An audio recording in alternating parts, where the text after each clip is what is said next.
Hashtag DreamLeague is the hashtag you want to drop. We might read out some of your tweets. I don't know if we have the capabilities. We probably don't, so don't get your hopes up, but I'll read them. Owen will read them all personally, at home, but not on stream. I'll read them. I'll read them out loud to myself whilst I'm on my own. Because that's what, sort of gets me off. It's great. Which one do you want? Jesus. We've got, look at this as well. Do you want Here we go. Gambit? So show this. This is, of course, ladies and gentlemen, it's Gambit's team logo. Our first team today. We don't know what side they're doing. They're actually not choosing. I was going to put them on the proper sides, and then you could take the other team that's we've got the other team down here. Be careful. Oh, Team Empire. There we go. Now we're Empire and Gambit. Team Empire, ladies and gentlemen. No, what are you doing? What are you trying to cover up Team Empire? Because Gambit's got this, dude. Nah, well, you're doubting Gambit right now? I've not seen Gambit in a while. I do rate G as a player, and as you said, they've got Vanscore, Cheshire Cat and Bignum, established names. Everyone knows those names. Dagzat, the new guy. I'm going to look him up. I believe he's from Kyrgyzstan. I'm probably saying it wrong, so I do apologize. Is it from Kyrgyzstan? I don't think it's him. I don't think it's him, dude. Was that someone else on the other side? Okay. No, I'm pretty sure it's Dagzat. Was it him? Where's Dagzat from? Nikita Kuzmin. I don't know. It doesn't say. It says on the Join Dota page. Dude, so you're trusting Join Dota in 2018? Sorry, Join. We're gonna find out. Sorry, Join Dota, guys. No hate. All right, I'm finding out right now. We're finding out. This is some live research. Research of other shows. And other to be fair, on other qualifiers, they don't do anything like this. Whoa. I'm finding something. This is qualifiers in Russian Federation. Oh, Russian Federation. Okay, so he's not from Kazakhstan. That's someone, I believe, on Suicide. And that's on someone on Suicide, yeah. So he is from Russia. And as we know, Russia has produced many a good Dota 2 player. They have. So I'm looking forward to seeing Dagzat.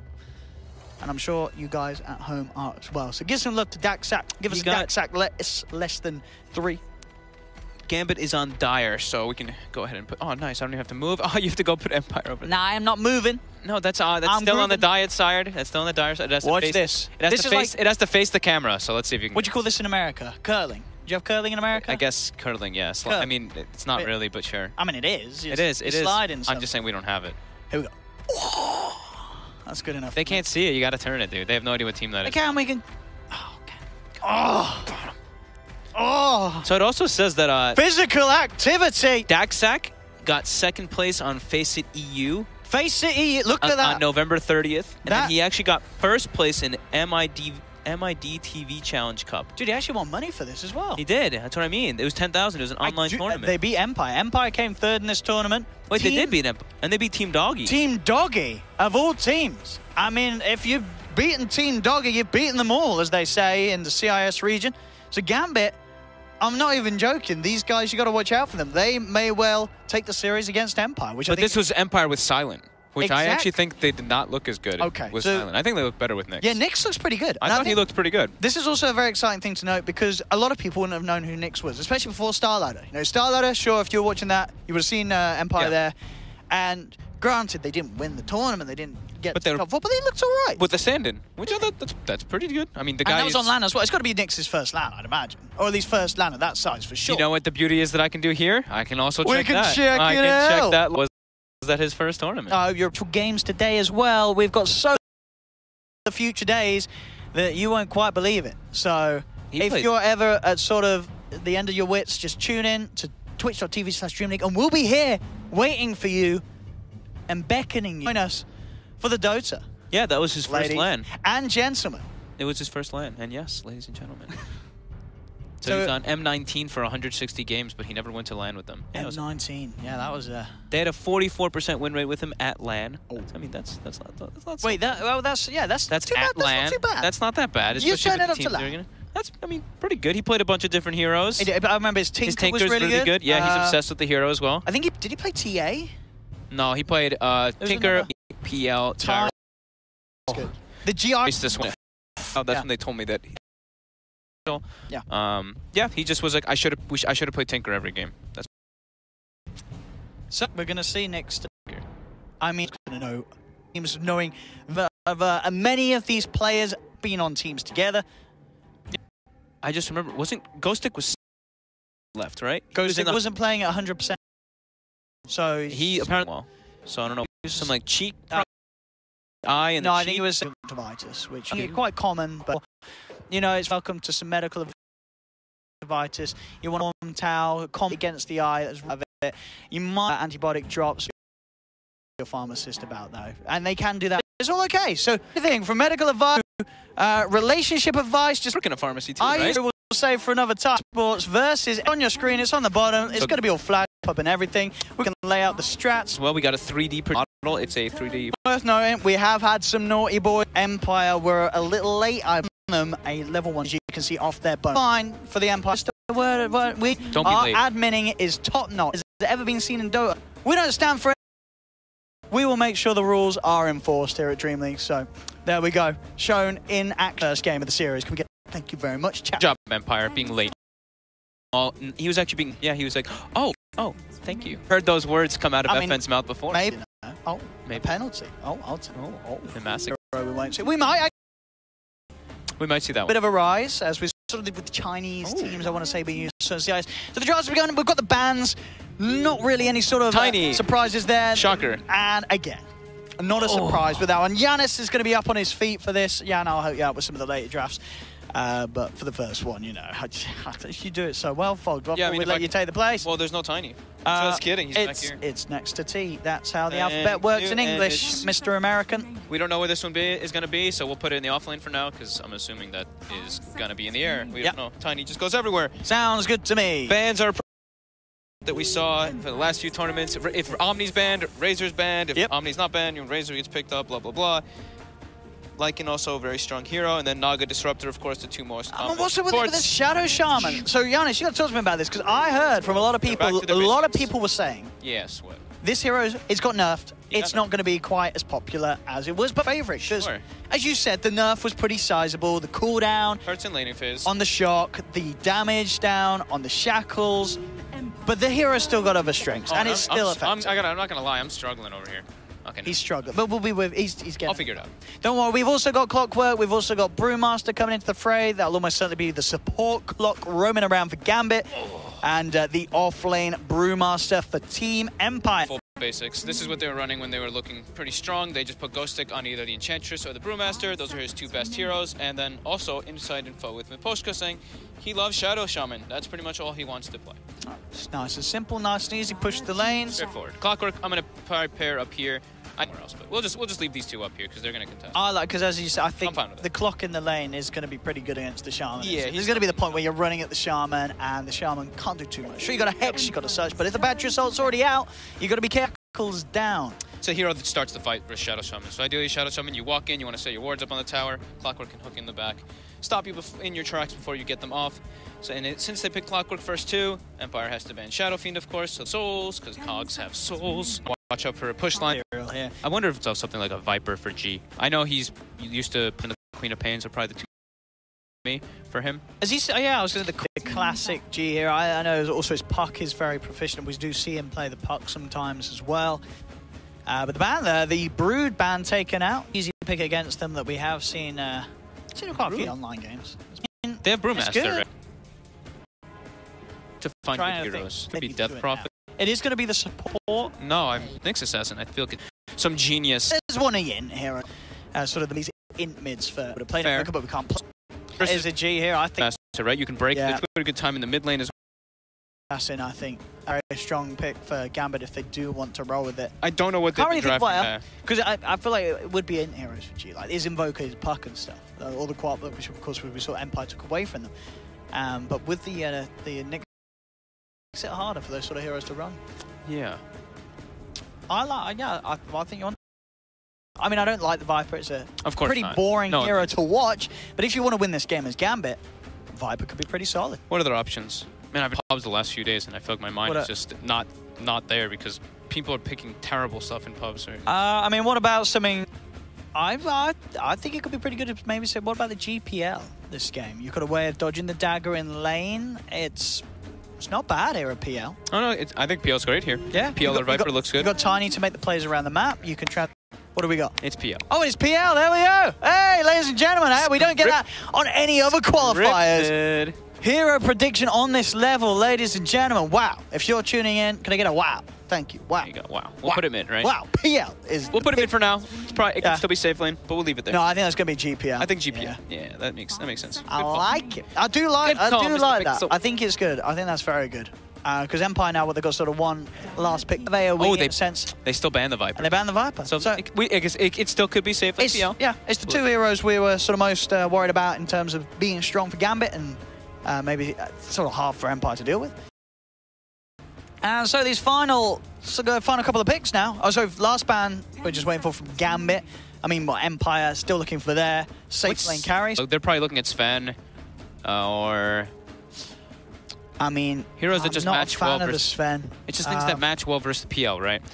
Not the greatest versus Clock, but Clock and Bane are just great versus Phantom Lancer. Terrorblade and Sven are the two that come to Empire. Yeah, I would be thinking Terrorblade. I'll be honest. I think you're right. The Terrorblade. It's a little bit of a nuisance in the early stages because the Tiny can burst you down pretty well. But if you can get past the rocket bit at the beginning, I think Terrorblade has got a very good matchup against PL, of course, with the Reflection. That's Reflection being very good against a farm PL makes it very hard for the PL to commit in the fights. Has to sort of run away, which is the same for a lot of cores. I mean, the point it might just ban Terrorblade here. It's one or the other. I think they're probably looking here. They are. They're going right down. They're in the bonus time at the moment. They are, aren't they? So right down to the end of their bonus time, 10 seconds. And there we go. Look at this. We're great. We are absolutely amazing. I don't mean to say we're amazing. Well, we're amazing. Your energy is... Last Gambit hero. All right, last Gambit hero. So, Gambit, we reckon... this is hard. Empire is going to take Sven. So, Gambit is going to take... I don't think Empire's going to take Sven. You don't think so? I disagree. Fine. We don't really know... Because the Tiny could be safe lane too well in terms of what they run, so... it's hard to call the last hero on this one. Oh, yeah. I mean, I don't think we would have called that. But it is going to be the mid-PL at least. We got that right. So we got that right. So Jara is going to be... And the Jara. They've got kill combo, at least for the barrage, decent damage versus Brew. It gives them... He's going to need to get that BKB pretty soon, though, Phil. Oh, at least if he gets the SMY, good time, and he's got good stats to sort of deal with the burst. They have some weird fights starting. It's like Clockwork has to start the fights as the support hero, but... Yes, or they have to get that Blink Ace up on the Tiny, which we know. We've seen Tiny be very strong win lanes, get sort of the 10, 12-minute Blink Dagger in majority of games if they've drafted a Tricore, but they don't have a lot of team fight on Gambit, so they're looking to take it to the later stages as well. So what do Empire want? They need that. Just goes. I like Sven. I still do. You still like the Sven? Hey, there we go. One for you on the predictions. Sven, indeed it is. Wow, ladies and gentlemen, I can't believe what we're seeing here. Of our lives. I can't believe it. You can't believe it. People who aren't watching, they can't believe it. So make sure they tune in and they can't believe it as well. You know, get on the tweets, get on the social medias, let everyone know. DreamLeague, Corsair DreamLeague. You see it up here. We've got Corsair. They're the lads with the boats, aren't they? There with the sails. It's beautiful. The masters of all kinds of gaming gear, of course. So now we've got the drafts. We're going to have a quick predictions. Always the very important bit of the game, see who is the smartest. I mean, I'll go first if you want, Giannis, because I did call a couple of the picks, and I liked what they're doing with this. I'm actually going to go with Gambit on this one. I believe in the PR. You're going Empire. There we go. This is going to be good. We're going to have a difference on... Split it up. Right. Do we have chalk? No, we're not doing it yet. We've got this beautiful board here. We will be recording who is right and who is wrong throughout the whole series of regions of all around the world as we travel the different parts of the map to find out who actually knows their stuff at Dota 2. But for now, it's all about the action, and we're getting straight into it, ladies and gentlemen. The first game of the qualifiers for the Corsair DreamLeague Season 9. Gambit versus Team Empire. I'm Eddie Pixel, I'm here at Fogged. Welcome to the cast. This is where we get down to the nitty-gritty and to the action between these two CIS sides to see who is going to make it forward. Everything is a best of 3, of course, so we're not doing any of that 2-game series rubbish. We're having people losing and people winning. No draws. We don't like draws. The only type of drawing we'll be doing is on the chalkboard in the post-game. So here we go. The lanes, what do we got? Anything surprising? Dude, it's G safe lane. Daxak is their mid. Daxak is mid PL. Oh, shoot. G's playing carry? G's playing carry. Oh. Has he like never has played carry. Can I go back? Can I change my prediction? I mean, I'm a little unsure about this because everyone knows G for his mid lane, right? Yeah. Oh, my. I have not seen I've not seen G carry. I've never seen him play carry. No. Actually, I've seen him play carry in like Face It and like FPL leagues, but never in. I mean, let's be honest. Okay, so this is G. This is G and Daxo, right? So do you think G's playing carry because he said, I want to play carry? Or do you think he's playing carry because Daxak's like, I'm a mid player, I'm a better mid player, you're going to play? Like, who's sort of being the one pushing out who from the mid? They must have picked him up and been like, I'm mid. So G's like, all right, I want to play carry. Carry's easier, mid's stressful. All right. Wow. Ladies and gentlemen, so I'm sure you guys wouldn't look like idiots because we're surprised. Saying, clap me, I said Sven before caster. Someone said Sven, give that, what's that man's name? Let's shout him out. Takis. So there were Ristakis. Resignation instead of me. Easy money. Clap. But here we go, ladies and gentlemen. The game is beginning with pauses over. Honker has been, what do we call that? A honker. A horn. That's the word. Oh, it's like the English. It escapes me sometimes. It's not like it's the only language I know. But here we go. So I just put faith in this Nyx that I was not liking, huh? I was like, oh, I don't go with Empire. They're gonna win. I mean, as I said, I'm a little hesitant on the G carry, so I think you might be good with that, but we'll see. So I'm hesitant on the PL because I think PL gets owned by Brew and by Sven. You get lots of illusions, Dispel, no more illusions. Sven pops armor, you don't do a whole lot. I'm talking about Brew, mate. Your Brew's in trouble. Up top, ghosting. My Brew might be in trouble. This is true. It looks like it's going to be okay. Bignum. Oh, he got the range creep. He's running, but Bignum's on the prowl right now. I mean, he's Look at him go. Still 10 seconds before he has battery assault. He's not going to get this kill. He is going to be able to get a few right clicks onto him at least, forcing Ghosty back. But as you say, so he goes for this sort of pull that we see offlaners do all the time. He only got the range creep though, so this is good news for Gambit. Yeah, they're fine with him making that sort of pull.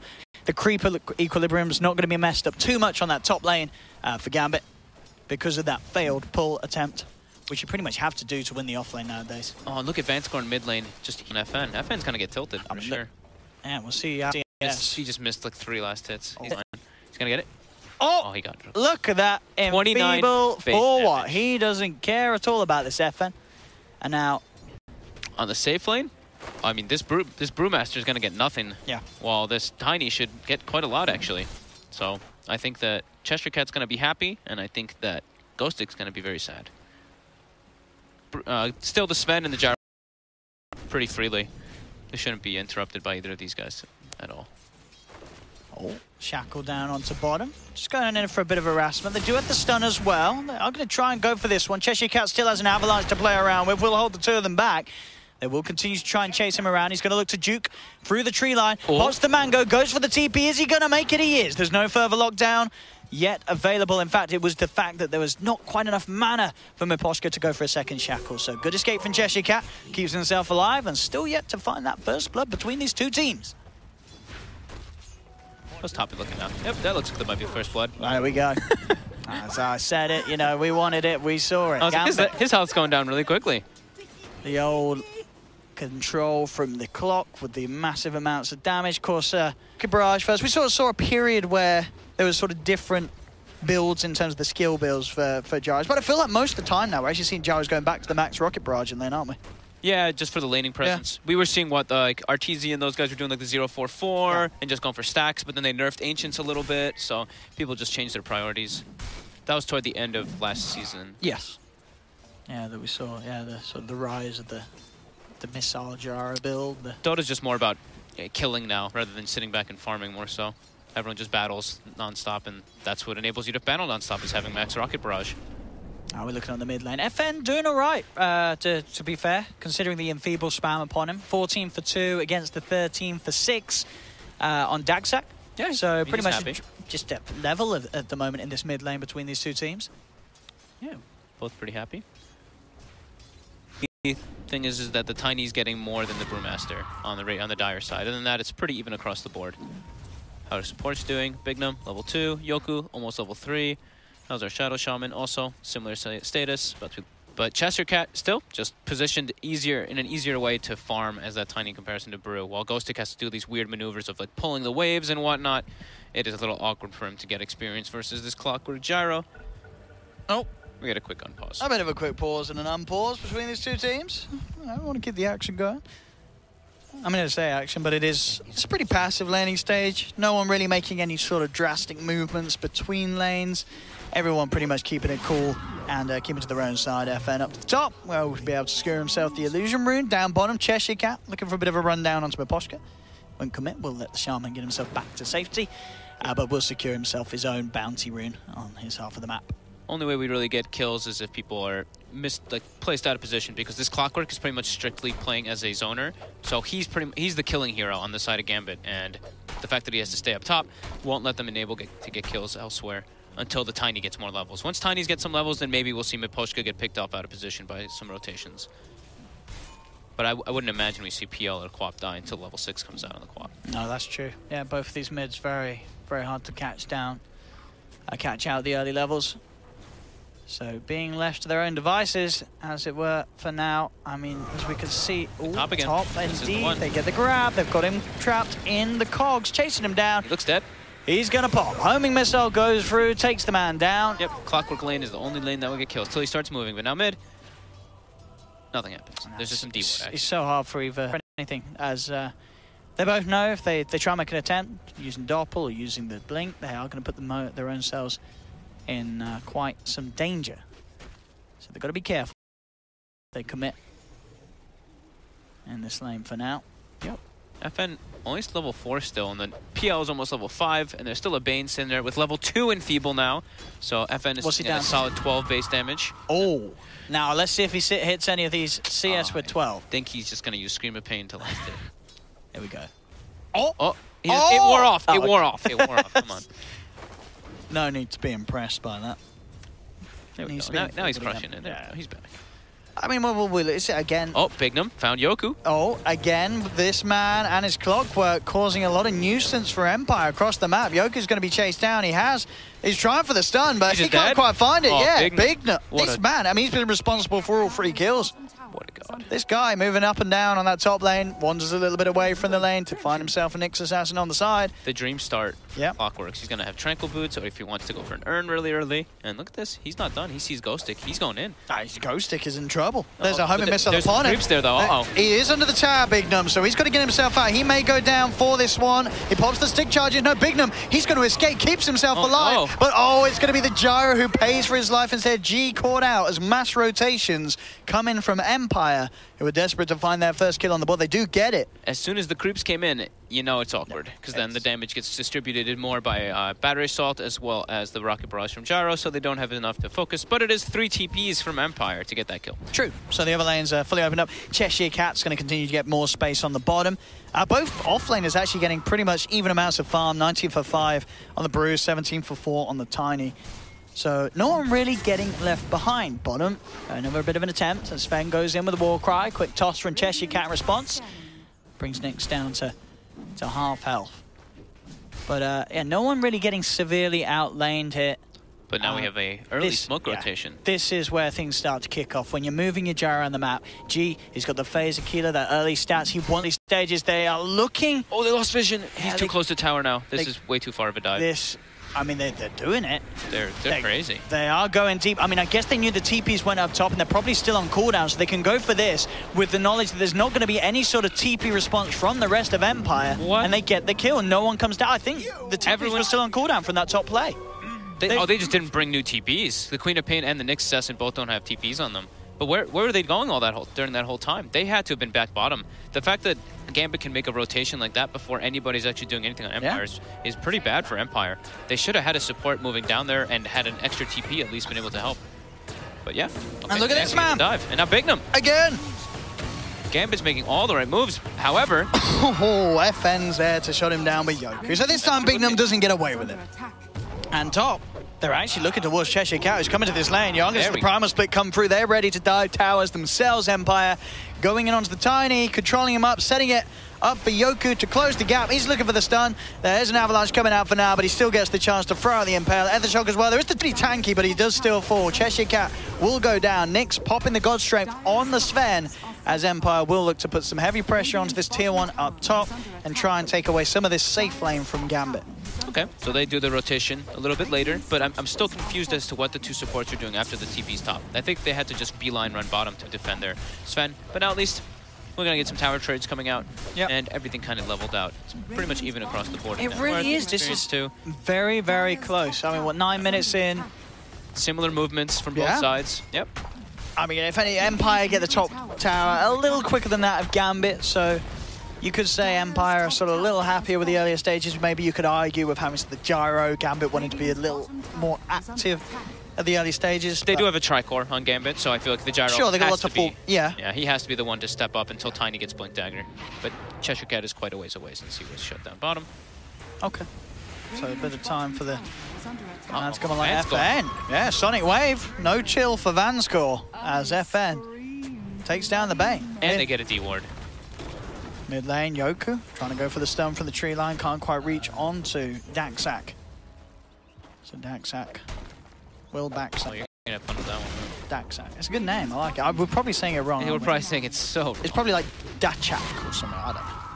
Maybe it said like a Y. Daxak sounds. Dyak, right? Isn't it Y? Is it Dyak? Well, because like X and X is Gevost. So is it Dahak? Maybe it's Dahak. Someone will let it. Someone in chat knows. X is something else. I know that, right? If you know in chat, tell us how to pronounce it. You're probably wrong, but we'll believe you because I frankly believe everything that I read in Twitch chat. Do you?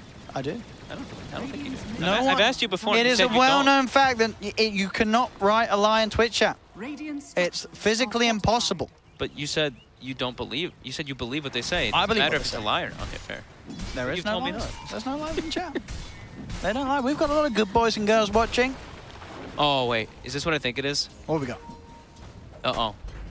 The Battle Fury PR? It looks like it's going to be a Battlefield. You're not a fan of that? I mean, we sort of heard from a lot of analysts, a lot of people sort of on the fence with that nowadays. There was a sort of a phase where it was seen as the hype thing to do, but then people started building Diffusal again and realizing that Diffusal was kind of better. I like Diffusal better. Top lane, Nyx, gonna get bursted, but he is a little bit too tanky. He's got the war cry, goes for the Duke into the tree line, and hey, oh, he's made it. Nyx, whoa. Sign that man right now. See ya. He's smart.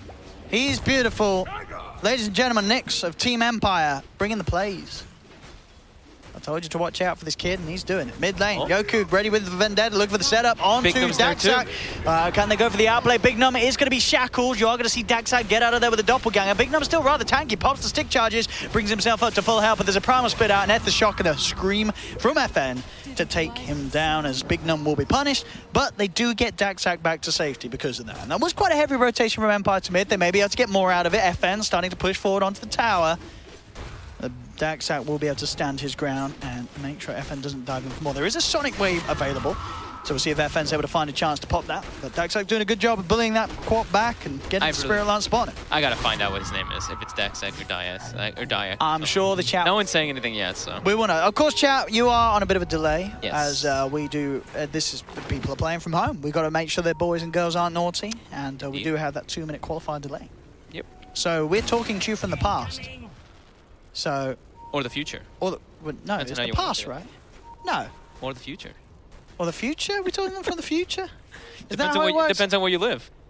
What do you mean? No, everyone. What? I'm so confused. Oh, if you're talking time zone. Oh, yeah. Mid tower. Gambit smokes. They get it. No one dies. Middle tower has fallen. I'm trying to put it through my mind now. I mean, yeah. NA is sort of, what, 20 years behind. They said the hack. Shout out to NA. They said the hack. The hack. The hacker. Dacha. The fack. Divide. The fack. Some of these are correct suggestions, I believe. Well, I think we'll go with the hack. I like the hack. The hack. The hack. Okay. The hack. When you say Daxak, it's actually like when you're it's thrown. I mean, Daxak just sounds a bit too much like ballsack. That's my problem. I like the hack. I'm cool with the hack. The hack. So the hack is going Battle Fury. So I guess because he has a tricore, he has his gyro PO that are going to be running around making space. He wants to just be that farmer for super late game. Okay, we'll see. I still like the Diffusal Blade more. I think almost every game. I mean, if it's going to turn into a farm fest, fair enough. Yeah, they're against a Sven. As we've seen, it's been pretty passive so far. It's 5 for 4. Again, these guys in Gambit know to go for TP Blades, but he's not going to make it. They are going to have TPs coming in. He's been shackled down. FN and Yoku here to lock down that man. They bring in the Sven for the full 5-man smackaroo. They actually bring 5. That's like the 3rd time they brought 5 people. They love working together. Friendship is the power that Empire rely on. Friendship, love, dedication, fundamentals that Empire was founded upon, and it's working. Killed the PL. So I'm wondering if we're going to get to see some nice Meteor Hammer action, because in all my pubs the last 2 days, it's a Meteor Hammer on every character. Every hero has a damn Meteor Hammer. I mean, who is it reasonable on this game. I'm saying the Nyx. Nyx is very reasonable. You could make an argument for it on the Clockwork. Clockwork is reasonable. It's not amazing, but it's reasonable. Well, down bottom. Look at that hook shot straight in on top of Yoku. There's going to be a stun from Nyx, who's on the sidelines trying to get himself involved. But there's a lot of heroes here from Gambit. And Gambit, they're ready to chase down this Sven as well. He has popped the God Strength, but he's surrounded. He's going to try and man up onto Bignum. He's bringing them down low. In fact, they may turn it around. Wards it drop. Nyx, he lives. They're stunning away from FN. They've taken down 3 on Gambit, and they are going to get the full. No, he's out with a TP, but what a response there from Empire. Told you, these guys, they are covering each other's back. Too many hits off. Hi, Nyx, ladies and Wait, gentlemen. his name has an X too. Would he be Ni? Ni. Because it's an... No, I think we're going to leave him as Nyx, even though there's a Nyx in the game. Nyx sounds cool, you know. Nyx sounds cool, yeah. Nyx. All right, I'll stay with Nyx. Ghostic, Smoke. They're looking for the hack. They didn't find a hack. He's good with the jump there. Doppelgangers himself out of this one. He is out of there. 9 for 5, though. 2K lead for Empire at the moment in this matchup. Gambit, as we said, was a bit of a worry. They do have a Gyro and a Tiny. They've got to keep the action up, but they're not quite being able to keep up on the pace of Empire. Up top, score. He's in trouble. Ghostic got the slow on him before the Nightmare came out. There's the Shackles of Doom from Aposhka holding that Bane down, and he's sent into his own Nightmare as he's down for 20 seconds. Oh, I like that one. I like that one. That was a good one. Nightmares. That's a good one. Have you had any nightmares recently, Hannes? I've not been sleeping so great. Oh, that's all. I had a nightmare on my plane, but I slept like 10 hours. I had a nightmare. It wasn't really a nightmare. Oh, FN's got Orchid. Oh, he's going at Bignum. Here we go. Level 11. He's turning on him. The soul burn is going to burn him. One more hit. Oh, hook shot for what, son? Oh, he's out. The Shadow Strike tick. Oh! He's good. Bignum. The next level hook shot there didn't do anything, but it looked cool. Dude, G from the low ground with a missile saving his life. That's more like it. How's FN doing? FN's doing all right. I mean, he's pretty farmed, dude. I mean, his Queen of Pain is always really farmed. I mean, remember, he loves the quad. He just have these situations where he blinks into 5 heroes and gets Omni Slash. Oh, and they won that. I remember that. And they won. He did it twice. Who were they playing against? Mineski? Yes. That was, against Mineski in StarLadder. We saw FN co-op. And as you say, he gets really far, then he goes down bottom lane. Look at this control from Yoku. Finds the setup. There's the backup coming in for Cheshire Cat. He's trying to keep his Gyro alive, but FN's already got the kill. That is going to be G down. And now, I've got Cheshire Cat. He's trying for Yoku. Was FN bailed? FN bailed on him. FN bailed on him. He's expecting rotations. Oh, okay. Bignum is on the prowl. Yoku's still alive. Bignum. Yoku missing every spell in the book. Does get taken down. Oh, he's seen him. Bignum. He's seen him. The hook shot's still cooldown. 6 seconds of pain for FN. He's hoping. He's praying. He's out of there. Oh, no! Done. They got him. Shot. Is it up? Where's the hook shot, son? Oh! They got him. Bam! We were just talking about FN, giving him the praises. Rumble in the jungle. As that Quap is out for the count. They found that man. And they brought him down. Goodbye, FN. 40 seconds of pain. She's sent back to the dungeons. They did get top. They almost got top tier 2 though. 1,200 damage during all that debacle that was going on bottom. That's a lot of. Yeah, you're right. That is a lot of pressure, especially this early. But 17 minutes in, as you say, this lineup getting online already. Oh, look at this. Cheshire's Cat went blink, phase boots, and now he's going for drum. He's being stalked right now by Yoku. He's in a lot of trouble with the backup from Nyx. I don't think this time he gets out unless G could turn it around. He's popped the cooldown out. Cheshire Cat falling low. He's actually going to be fine by the looks of it. They can't chase that anymore. And excuse me, G. Can he get out? Primal Split is there controlling him. They need to bring the rest of the team in. Empire, they come forward, looking to surround him. They've got the shackles from the sidelines where Poshka grabs the Gyro. They cut him down to pieces as they do get the kill still. Gambit, I mean, keeping the Tiny alive, using the Gyro, not really the plan that G had when he came for that play, as you don't really want to be sacrificing a position 1's life for the position 3. No, definitely not. They need that Gyro to keep online, keep at the top, and he's starting to fall behind. He is the space maker, though, sure. right? They went for this type of build. They went for the PL Battle Fury. They know what they want to do with it. So Gyro and Tiny just have to keep rolling, let this PL get online. But still, he doesn't have a great matchup versus him. Like we were mentioning, the Sven is one of the harder counters versus PL, especially if you're like even slightly ahead. It tends to be, if you want to be a good matchup versus Sven as PL, you have to be a good item ahead of him. And I've got to see Yoku. He's been I was going to say something nice about him there, but but now, we're a bit questionable there. I was going to say he's been doing a nice job of hunting down heroes, but he's missed a few spells in the book, and he will pay rightfully so with his life here, potentially. He's going to try and duke this out. He does still have a Spike Carapace as well to play with. Oh, he's actually going to go for the TP off the back, and I tell you what, oh, he's not going to make it. Bane, Vanscore there with a Nightmare, and Yoku will go down. Got to be careful with those stuns, has to hit him. I mean, that's got to be pretty much one of the worst feelings when you're inside the enemy's jungle as an Nyx assassin. You reveal yourself from invis with a failed stun. You know you're screwed up at that point. It was a bait. He baited 4 TPs. Did they use the shrine as well? They didn't use the shrine, though. So if they'd used the shrine, it would have been worth it, I guess. Bignum, right next to Miposhka. I mean, they just watch each other. Yeah, you saw Nyx there on the sidelines. You're thinking about going in there. He's got a good angle, jumps in straight away with the stun, and he's got the Sonic Wave as well. Nyx and FN going in big, cut down 2, and it's not just 2 little kills. That is your Gyro and your PL being lost there, and maybe even more. FN has his eyes towards the Bane, jumps forward, will be able to finish him off. Classic FN blink, though, blinks himself into inevitable death. Well, maybe not. There's the backup. He comes in, Nyx. He is not going to be able to save FN, but he does manage to get a 4th kill off the back of that fight. So Empire finding 4, losing only 2. Miposhka wasn't even needed for that one. He's down bottom, claims a tier 1 tower as well. These fights continuing to push Empire that little bit further ahead. Ooh.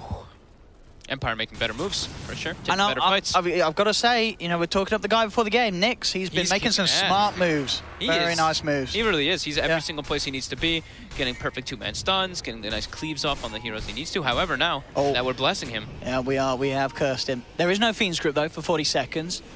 There is G around. I mean, you can see they're a little tentative about how they go for this. They do have the backup from Yoku. Oh, beautiful 3-man stun. That might buy enough space to get this man out of there. They've got the Brewmaster split coming in as well. They'll turn around, take down Vanscore. Nyx, he's going to survive. They'll get him out. Empire coming in with the backup. The Bruling. Oh, no, he's dead. And Nyx, we came back in for this one. He may pay with his life for that. They've got the stun from Yoku. In fact, no, look at Nyx. He's thinking about manning up. He's popped the God Strength. He's got to run. There's a homing missile on him, but FN's going to be there. He's trying to take down the missile, and they'll get it. Blink away from Nyx. FN finishes off the homing missile. Sven keeping incredibly active on the map and continue to lead the farm game, as we can see. Dahak is trying his best elsewhere to farm it up, but he can't quite keep up with the net worth of Sven. Having Nyx and Nyx on the same team is getting a little confusing. That is true. I'm sure our viewers are having no trouble keeping up with it, though. Oh, okay. This is the build I really, really don't like on Phantom Lancer. Oh, the S&Y. It's the S&Y after the Battle Fury. And this, this is what happens when you build Battle Fury and S&Y, kids. You die. Or maybe not. Or not. Oh, with a stun like that, he's certainly dead. FN is going to be fine. Are going to come back in with the shackles. No, the Hex is all that's needed at the moment. They get there. There's the shackles onto Cheshire Cat. Status resistance, LUL, will allow him to walk off. But FN, beautifully done. Jumps up to the high ground, gets them the vision to finish off Vanscore. The Tiny is still alive for now. Can he get out of this one? Cheshire Cat's running. He's ticking down to the dagger. Is it going to pop him? Stick charges. Is it enough? Tick. Is it gonna? Is it enough? Oh! It just kills him. Dies slowly and painfully, blood pouring from every orifice. All right, FN came to play today. Oh, look at this, now he's mid too. Oh, give him the rampage. That's going to be a rampage if he gets it. He's going to die for it. Is he going to get it? He's get that rampage, get that rampage, give the boy the rampage. Where is it? Go! Hit him! Oh! Maybe a rampage from the grave? The Shadow Strike? The Urn Tick? Oh, no, that's rampage denied. He's living. Yeah, he's living. Oh, that could have been a beautiful rampage. A rampage in the first game of DreamLeague Season 9 qualifiers Corsair. Oh, it would have been high, but G gets out of there. Good save. He went for it, though. He did. That's FN right there. Anyone blinked in, but it's FN. I mean, I think we're getting a quad ban potentially in the next game because, yeah, the FN is absolutely on form today. I mean, the quad, both him and Nyx have been playing their cores very nicely. Yeah, they really are. I mean, even Ghost, all 3 cores have actually been playing really well. Yoku as well, and the Nyx Assassin. This team is definitely looking like they gained a lot of practice from Starlight. And I the way think we are seeing the problem of sort of running the Battle Fury SNYPL. It just... I don't like it's... He needs Manta style, if anything, if you're going to play versus Queen of Pain. This is an Orchid. You want the Fusel so you do damage. And look, now you're just going to get run down, and you're just dead. Well done. I got to say, I really don't like this build. I've really hated it. Every time I've seen it, it's actually lost every game. I feel like this is just sort of bringing back memories to you of pubs you've played where your PL has built similar items and just lost you the game. And not even pubs, official games. Official games, I saw at at Starlighter, I think we saw it win once or twice with Battle Fury, but that was literally him just farming. The rest of the team did all the work. The games that PL actually won and had impact, it was the Diffusal build. I can understand Diffusal into Battle Fury 35-40 minute mark, and then you lose the game usually. I mean, that's the thing, because you can see the sort of idea behind it. There's a lot of burst on Empire's lineup. You don't want to be building a BKB as for the item off the back of the Battle Fury. It's sort of... it really feels like sort of the Mario and Luigi of Dota items, SNY. You know, it's sort of the equivalent of Mario. They do anything amazing, they're just sort of in the middle. They offer you a bit of that, a bit of this, and oh, nice TP out. It's just sort of... I don't get your analogy, but I understand what you're saying. Have you never played Mario Kart? I know what you're saying. Come on. Everyone knows Mario and Luigi. You know, you got to go for the big items, like, you know, the Toad, which would be like...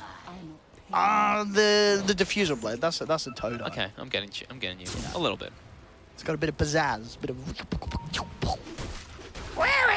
Now I definitely get what you're saying. That was a good Toad impression, actually. I actually did all the original voice acting for Toad, as you know. What's going on? Everyone's just lulling in chat. I'm glad you enjoyed this. I hope... That's not very nice, chat. Next time when FN dies, give us a pod jam. FN, going in with the Sonic Wave. Bye. FN this guy doesn't care. How many kills has he got? Faster paced because it almost... a hero as I'm highlighting this Phantom Lancer with a Battle Fury SNY. Have we got anyone in chat who builds Battle Fury and SNY on your PL? Can you please make yourself known and mods feel free to give those people a ban. Thank you. Is that it has to be a team decision, right? No, sure. That's the thing that I don't like. Core, you must go late game. This is like his 4th game on the team though. The SNY Battle Fury, it's like the in-game pizza party. They might get FN bottom, but he's got an Aegis. Oh!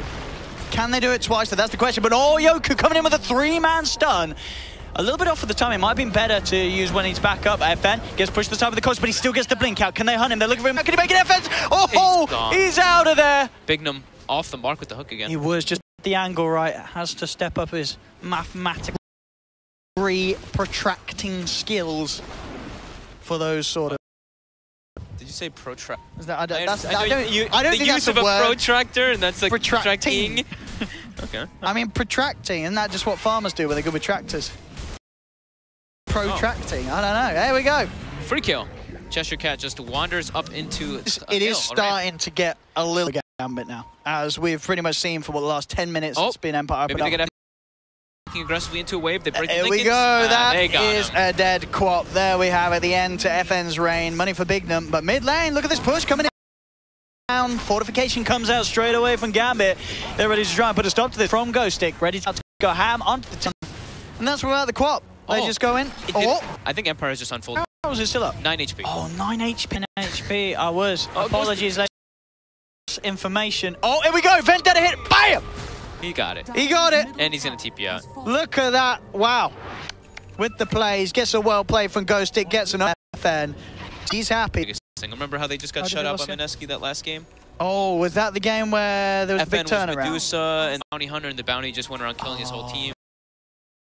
Hey. See, Ghostic coming with a response shot. You're going to see Hunter will manage to juke out. You've got the hook shot coming through onto Bignum. Onto Yoku from Bignum, taking Yoku down. Sonic Wave on the side from FN. FN's going to come down, try and join the rest of the fight. They've got the Hex down. They jump in with the shackles, locking down this clockwork. They'll take down as a Gambit. Stun from Nick, trying to hold back the illusion towards the shrine. Hey. Not all of Gambit was there. G was throwing the damage. Whole Sven BKB though, or at least Dahak did, while he stopped and just ran around. Yeah, and could have been worse. And it was a nice play from the Bane, making sure the infield was down on the Sven. Of course, doesn't remove it, so it's a huge nuisance for the Sven in these team fights if he can get it down. Yeah. Before that BKB. If he can ever get that level 20, that plus 100 can definitely be significant versus Sven. Oh, that's true, actually. Because it is mostly a single core Sven. The thing is that Queen of Pain is snowballing pretty damn hard, so she is becoming more of that solid core. Sure. Going to be going for Maelstrom, already level 21, has that level 20 talent already. Actually choosing the 650 AoE shadows. Oh, that is interesting, actually. We don't see that a lot at all. Definitely the spell lifesteal pretty much seen through and through as the better skill. I don't know if maybe that's, FN just feeling confident with the lead that they have, but any sort of rational reason why you would go for the AoE Shadow Strike this game? The thing is, it does do a lot of damage. Okay. I actually have been seeing some people in pubs doing it, and if you can get good shadow Hey, strike look off, at that. FN jumping cool. in with the silence. That's just saved his Nyx assassin. Gets Shoku out of there. And FN just beating down upon them. Jumps forward. Liver Cheshire get the hook shot from Bignum. He's going to be totally off the mark. FN jumps in the middle of it all, but he pots the BKB. Oh my Nyx! gosh. Triple kill as the Sven comes in big with the Stormhammer and absolutely rips them apart. A well played is called by Ghostic as he is over the moon with the plays that his team and him are coming out with. And with 4 heroes down on gas, racks are exposed for good. They move in. Through back door. People come in and they realize it. Empire definitely has more experience as a team. They were making more uniform decisions together, while you look at Gambit, it was all kind of coming just off of these random plays. It was just like, oh, there's a Queen of Pain here, kill her. Oh, there's this here, kill her. It doesn't seem like they were playing strategic, except for Bignum. The Clockwork was doing quite well early. At the start, yeah. But I feel like they, I don't want to harp so much on it because I feel like I was shitting on it a lot, but I feel PL, I can understand Tricore, but I do feel like it just held them back even more than anything. No, I agree. I think that's fair to in these situations. You look at sort of what. I don't know necessarily if, as you say, it's just been down to the fact that sure you've got to PL that game. If he goes to Fusel, yeah, like I said, I don't want to crap on it. It didn't work. Empire played too fast. They just the Queen of Pain snowballed, Sven snowballed. Better decision. Now, ladies and gentlemen, it will be very short, so don't go anywhere. We'll come back with some more chat about the game and, of course, the upcoming games of the series, as well as Empire do stand with the Game 1 victory, standing 1-0 against Gambit. So don't go anywhere. We'll be right back after this break. We love you guys and girls. We'll see you soon.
Ladies and gentlemen, welcome back to the Corsair DreamLeague Season 9. And I'm Harold Fogg. And we're ready to take you through Game 2. But before that, before we start, we have got this beautiful thing here. As you've noticed, look at this. I'll handle it with care. This beautiful shiny board. Watch out, your song Slack's behind there now. Now they know. Slack? Oh. Stay down, Jake. Yeah, okay, so you're going to write it for me? You go. You probably have neater handwriting, too. There we go. So we are going to record. If you did miss this, we did explain it earlier. We're going to be recording mine and Fogg's predictions so we can see who is the smartest and the most knowledgeable about competitive Dota 2 across the entire coverage of the qualifiers. As you saw with the last game, we both had our predictions. I got to admit, I got it wrong. I went with Gambit, he went with Empire. So we're going to do it right nice here. You're just going to write my name, and then you can write your name, and then we'll just do like a thingy, a T chart. Do you want to do OD Pixel or Owen? What's the day? Oh, dude, what are you doing? I heard it crunch. Is this actually a proper board? I'm sure it is. I found this out at the back production. I can write this right. This is a... Dude, what did you do up here? How hard are you pressing? What? This is an O. How hard are you pressing on the board? What do you mean? I don't know. It just looks like you really went in right here. Right. Should I write Owen or what? Just write whatever you want, dude. I'll put OD Pixel. Just put OD. Oh, that's a good idea. OD. You're breaking the joke, dude. No, I see. That's how chalk works. You know, when you write, it does rub off, and there is less chalk after you've written. Okay. That is how it works. All right, just continue. It's not some magic stick that produces substance out of nowhere. It transfers from one surface to another, Yanis. That's how chalk works. Right. So I'm going to write Fogg on the other side. Just write Fogg. F-O-G. Fogg. Okay. Oh, Jesus. Okay. Dude, you're really struggling. I'm going to see how hard this really is. I see you putting a lot of pressure on. You've been to the gym. It's all growing. It's all like each letter is bigger than the one before. It's like, all right, that looks nice though. They can read that at home. You're kind of sort of tapering off at the end, but it's fine. I mean, it all just gets bigger. OD, you write like just like me. It just gets bigger as you go. And ooh, beautiful line, and then.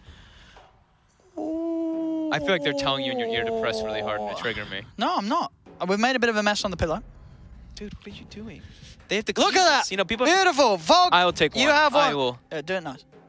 Oh, I see what you mean. I see why you're pressing so hard now. Okay. Oh, there we go. Makes sense. That was a rubbish one. They can't see that. You gotta make it thick. THICC. There we go. Nice and thick. And then what do we give you? 0?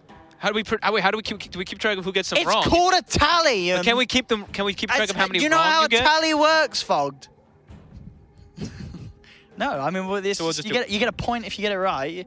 You messed it up! Dude, it looks terrible here. I'm cleaning it, don't worry. Don't put your saliva near me.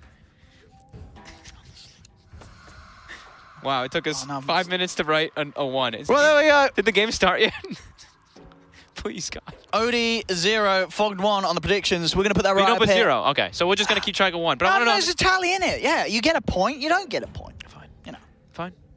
You know. I just wanted to know how many we get wrong too, but that's fine. Well, people will know because they can add it up. They will know how many games we've had because they're smart like that at home. Fair enough. I'll put the board here. There is a tree in the way. A tree? So I'll just move it forward a little bit. They've been watering these and taking care of them. Have they? Let me just move that tree out of the way a bit. All right, so same game? Oh, hang on. Oh, jeez. Same teams? Oh, jeez. Oh, no. No, not the forest! Oh. There we go. That looks nice. I've done a good job there. Oh, no, it's not covered up. That's actually better, I think. Look at that. Welcome to Owen Davis and his gardening techniques. My fingers are green, but that's not because I've been in the garden. That's because I've had a bit of fun. Anyway, Game 2 is going to be starting soon. Game 2 is going to be starting pretty soon. I mean, you had the lobby out. Can we check the status? There's only 3 players in. Only players. Nope, now there's 6. It's accelerated. So. And 6 players. How many players does that mean we're missing, Fogged? 4. That was very quick. I thought you were going to struggle with that one. So we've got it. 10 players are needed for a game of Dota 2. There are. So we are just waiting for 4 more. So what do you think about Gambit? For me, as I said, I was a little disappointed in the draft, which But you went with them. Exactly, so I don't really know what I'm saying at all because I did think the draft was good at the start. But after seeing the game, it seemed like the draft had a lot of errors. I think we saw Tiny really struggled to be that much fair. Hats off to the Nyx Assassin play because I think the Nyx Assassin was pretty much what was putting a stop to all the combos. We saw loads of times Joker get low, but Spike Carapace as he walks in to save someone and bam, sort of Tiny's put to a stop and the combo's broken apart. I thought Empire just had real direction. I thought Gambit was just taking fights in random areas where they're like, oh, there's a hero here, we're going to kill him. Oh, wait, there's no objective to gain out of this. While Empire, when they did lose those heroes, they would be like, oh, we lose 2 heroes, but oh, we're pushing top tier 2, and someone else is farming mid, and blah, blah, blah. It just seemed like they had better ways to distribute their resources, and Gambits were all over the place. So, next game, Gambit, I think Tricore is a little bit too... I think Tricore is actually pretty tough to play. I think you have to be pretty good in order to play it properly. So I feel like I want them to back up a little bit, though. I'd rather see a lot more team play. They had no team fight on their team. And as we said, we did have a little bit of a, not necessarily a worry, but more of like, how's it going to go? Because G, as we said, he's not playing the mid. He is playing carry. It's a little different. And his Gyro, I mean, it's a good hero, I think, to play if you're a predominantly mid laner because it is a hero that you're making these rotations. Yeah, you're the battler. You're not AFK farming and sort of looking for those avenues around the map where you're not going to get caught out. It is about, moving yourself into the right lane at the right time. Like G did, we saw him early on move a lot of the times down towards the bottom lane, try and get himself involved in the fights against the Sven in the early stages. But the problem is when you do that and then you aren't coming out on top, then you're in a big, that is sort of the strong point of the hero. You need to be sort of dominating another core early on, otherwise you're just never going to keep up with farm. I think the 3 cores just really messed it up for me because they have Gyro wants to fight, Tiny wants to fight, PL wants to farm, sure, but it's like this. There's this awkwardness. I think if they had just Tiny and PL +1, they would have been fine. Or if they had Gyro, Tiny, something else. It just felt like I just didn't feel this PL. I didn't feel him have a use in the game. He just kind of died, got lots of farm. Yeah. Never really had an impact in the game. So. I think, I'd like to see 3 totally different cores, I think. I said maybe keep the Gyro or keep the Tiny. Don't keep them both together. But the PL was not working out, I don't think, with these sort of with this line against Empire as well. We saw Empire very good at shutting down the PL. We saw the way that Empire addressed it. They didn't really go for the PL early on. There was good farm on the PL. He got a good time on the Battle Fury. He got a good timing on the SMY, but then it is SMY. So, is any timing really a good timing? Probably not. Probably not. It wasn't great. So we are just waiting for one more player in the lobby as we should be ready to go pretty soon with Game 2. And we found out it is Dahak. It is Dahak, so we were correct. So we were actually right. Twitch chat was correct. So thank you. We assumed. We were like, we did. X because Havost were like H, the X. So Havost was correct. So thank you very much to Havost. Or I was going to call him his real name, but I forgot. Is it Alexander? Sasha. Well, people call him Sasha. His real name is Alexander. It's Alexander. Yeah. What's his second? His last name? Doshkovic? It's something like that. Alexander. Yeah, Doshkovic? Alexander. I'm usually pretty okay with those guys' names. Yeah. The Russian names, Yeah, what's Dendy's real name? Daniil Ishutin. Correct. What is... You're not going to know anything. What is Vilat's real name? Isn't it just Vilat? No, it's like Vitaly? It's Vitaly Volokai. Vitaly Volokai. Volokai, yeah. What is... I didn't know that one, oops. I was trying to think of other sort of prominent... What about... see if I can get you like, one. Resolutions. Roman. Dominic. Yeah, very good. Ramsey's real name. That's a hard one. Oh, that's a really hard one. Anyway, though, who cares? Cheshire guy? I don't know, because I could take a guess, but it probably would be a little insensitive because I would just use a stereotypical name from the CIS region, which is not appropriate because we are very sensitive here. We are beautiful people and we are nice to everyone. We love you. I love you. I don't love you, though, so... Well, he's not even in the game. Please stop sending me those pictures. He's not in the game quite yet. He's the only one missing. So I can't even look him up because I forget how to spell his name perfectly. Cheshire Cat. Is Cheshire Cat without any sort of vowels? I did it. C-H-S-R-R-C-T. Did I forget one letter? I think this is actually him. Okay. His name is just really hard to say, I'm pretty sure. Oh, I like that name. So where's Cheshire Cat from? He is from Belarus. So it's Yoheni Kostrama. Kostrama. That's a pretty sick name. That's a type of bacon, isn't it? Pastrami. That's what I'm... Now you're making fun of his name. No, his name's making me hungry. He's making me hungry, Cheshire Cat. Well, we got a couple of names. I'm trying to think. I mean, let's go like no one. Do we know no one's name? Do you know Lil's name? Ilya Ilyuk. Yeah, it's Ilya. Ilya Ilyuk. His name is... Yeah, that sounds right. I think it's Ilya Ilyuk, yeah. Oh, what's no one's name? I actually was in the room with them at one of the summits, and they were all saying, I can't remember their names now. No one's name sort of escapes me. We don't care about them. We don't care about them anymore. So the upcoming game, as we're waiting on, we're still waiting for that fifth final in the lobby at the moment. Kostrama, Mr. Kostrama. Mr. Kostrama. So someone get on the line to him, give him a message, and tell him he's a bit of a naughty boy. We are waiting on him at the moment. But we should be able to get it on soon. And as we said, I think going into this matchup, looking at the last game, I am pretty worried for Gambit, because I think like Empire did... It wasn't really that close coming out of the lanes. Like, the lanes were even, but you see that a lot of times with these levels. If you're a good player at Dota 2, you are going to be able to lane against, like, a better team, but it's when sort of these team movements come in and sort of the overall team play makes a big difference. And it was quite apparent that Empire were just a little more tight with their movements and the reactions as well to what Empire were doing, that Gambit were doing. This time we have side swap. Can I make it? He's attached. Am I being... Oh, you've just broke it. I did not break it. Okay, you did not break it. Right, we put on Radiant. Look at that. And Roche doesn't move. No, Roche doesn't. Cheshire Cats. I'm going to look at the... We want more punishments, more penalty game. You naughty boy. Yeah. Does not approve. I mean, I thought, you know... we don't know, to be fair, G and Dahak, maybe that's like a duo core that switch around. You know, I was trying to check more. I was actually trying to look at more information on him, but... I just not... You know, if you are G, you are going to be capable of playing safe lane, but he was...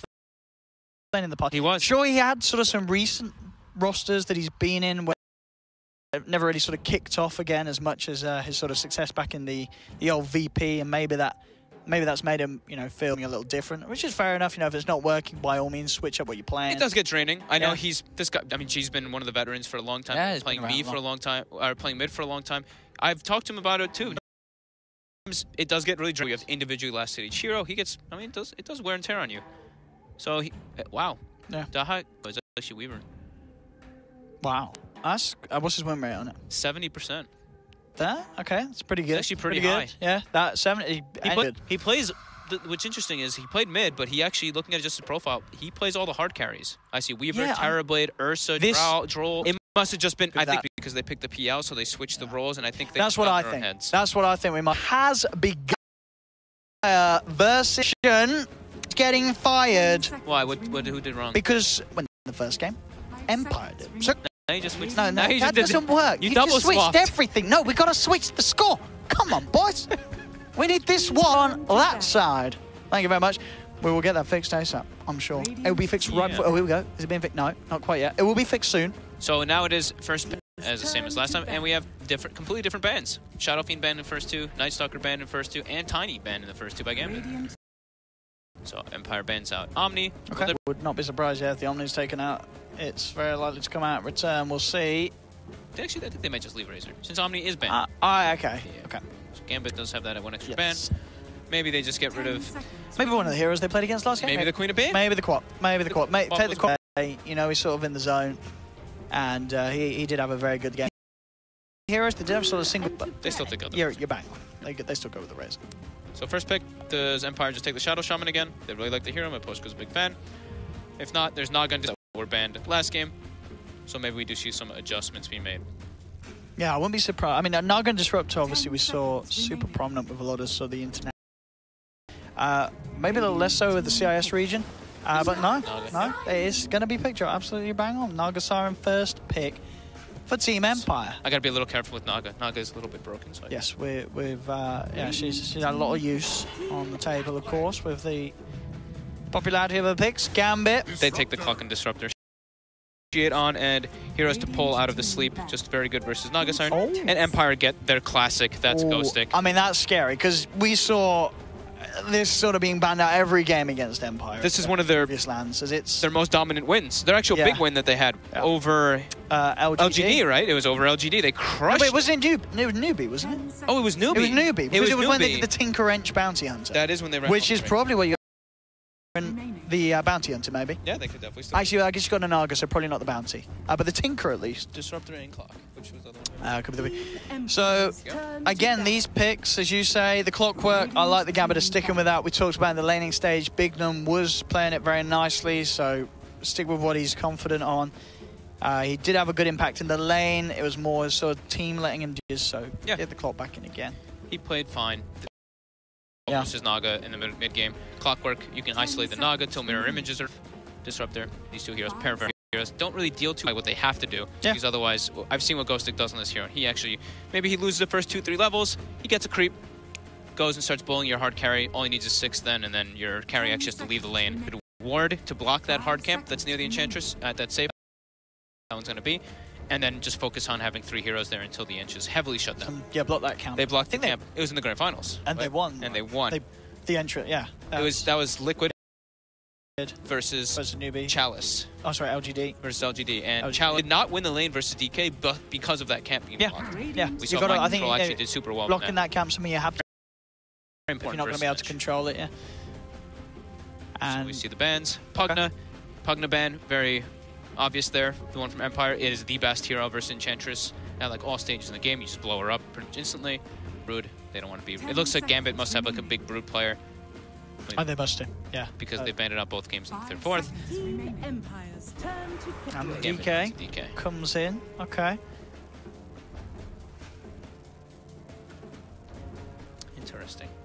I mean, the DK. We saw that was the hero that we were talking about that Liquid just did versus the Enchantress, and DK did great, but it's not only because that DK is incredibly good versus Enchantress or anything. That one was mostly because, number 1, and number 2, because they wanted the camp. So I'm still going to put I think in the mid lane. Most likely mid. I don't think you necessarily say go and head into that 1v1. You're incredibly confident with your skill.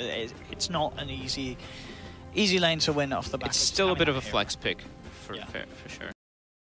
Could see it going a multitude of places, but Empire now. What are they? Got Naga, Enchantress. More because of that Naga. They need sort of vision heroes that they can play with to get those impetus hits off. That's the question. I was thinking like Elder Titan, but then they also have Naga. It needs to be a Miposhka hero, because Miposhka's not the Naga. This is Yoka. I mean, Radiant team pick. It's still just gonna. He just only plays Shadow Shaman. I guess he's just gonna stick with that one too. From when we talked. I mean, they did win that last game with it, and he did have some good plays. We saw him countlessly get off some shackles without too much of a worry of the interruption. It worked at the end of the day against the Clock. You know, we sort of talked about the strengths of the Clock levels, but then later down the line, it sort of turns itself on its head because you have that control to keep the Clock out.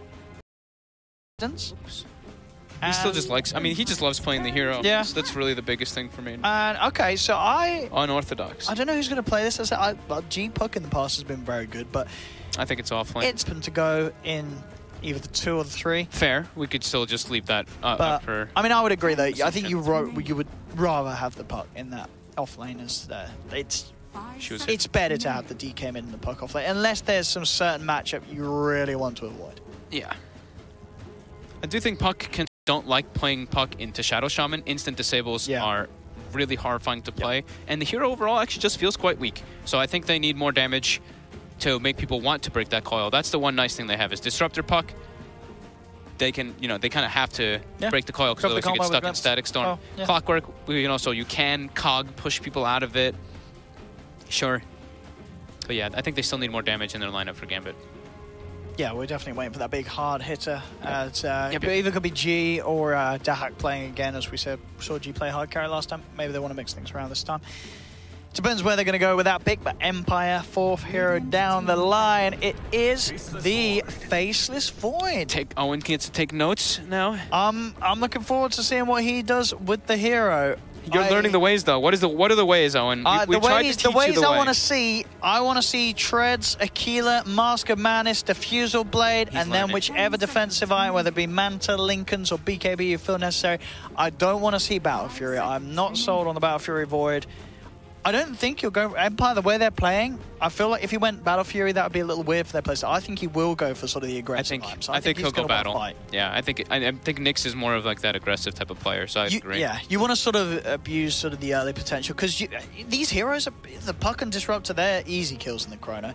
The DK, if you go for the farm game and the DK is getting his farm as well, it's like you're never really going to be a point late game where you're able to actually do much against the DK if you chrono him. Because he's going to have the items, he's going to have the build-up, he's going to be incredibly tanky. If anything, you want to just start going on him as soon as possible before he has any sort of those strength farms those aren't. They're going to need FN to be playing the hero that actually kills the Dragon Knight. So I'm looking at something like the OD, could still be the Queen of Pain or the Tinker, so they do take out the Tinker. Oh yeah, OD, I like that pick. I think that there is some silences the Puck and Disruptor to deal with, but as you say, they've got a lot of good control. We've got 3 heroes really that can catch down the Puck, Chronosphere, then the single core lockdown from Shaman, the net from the Naga Siren can also be very good against the Puck with the mobility that he relies on. OD, Invoker. What's sort of the other FM big ones, would you say? I mean, they could go something just like a Deuce if they really want to take it like late game and not care, depending on what they see. Let's see what the option is. I said. I see an FM Magnus.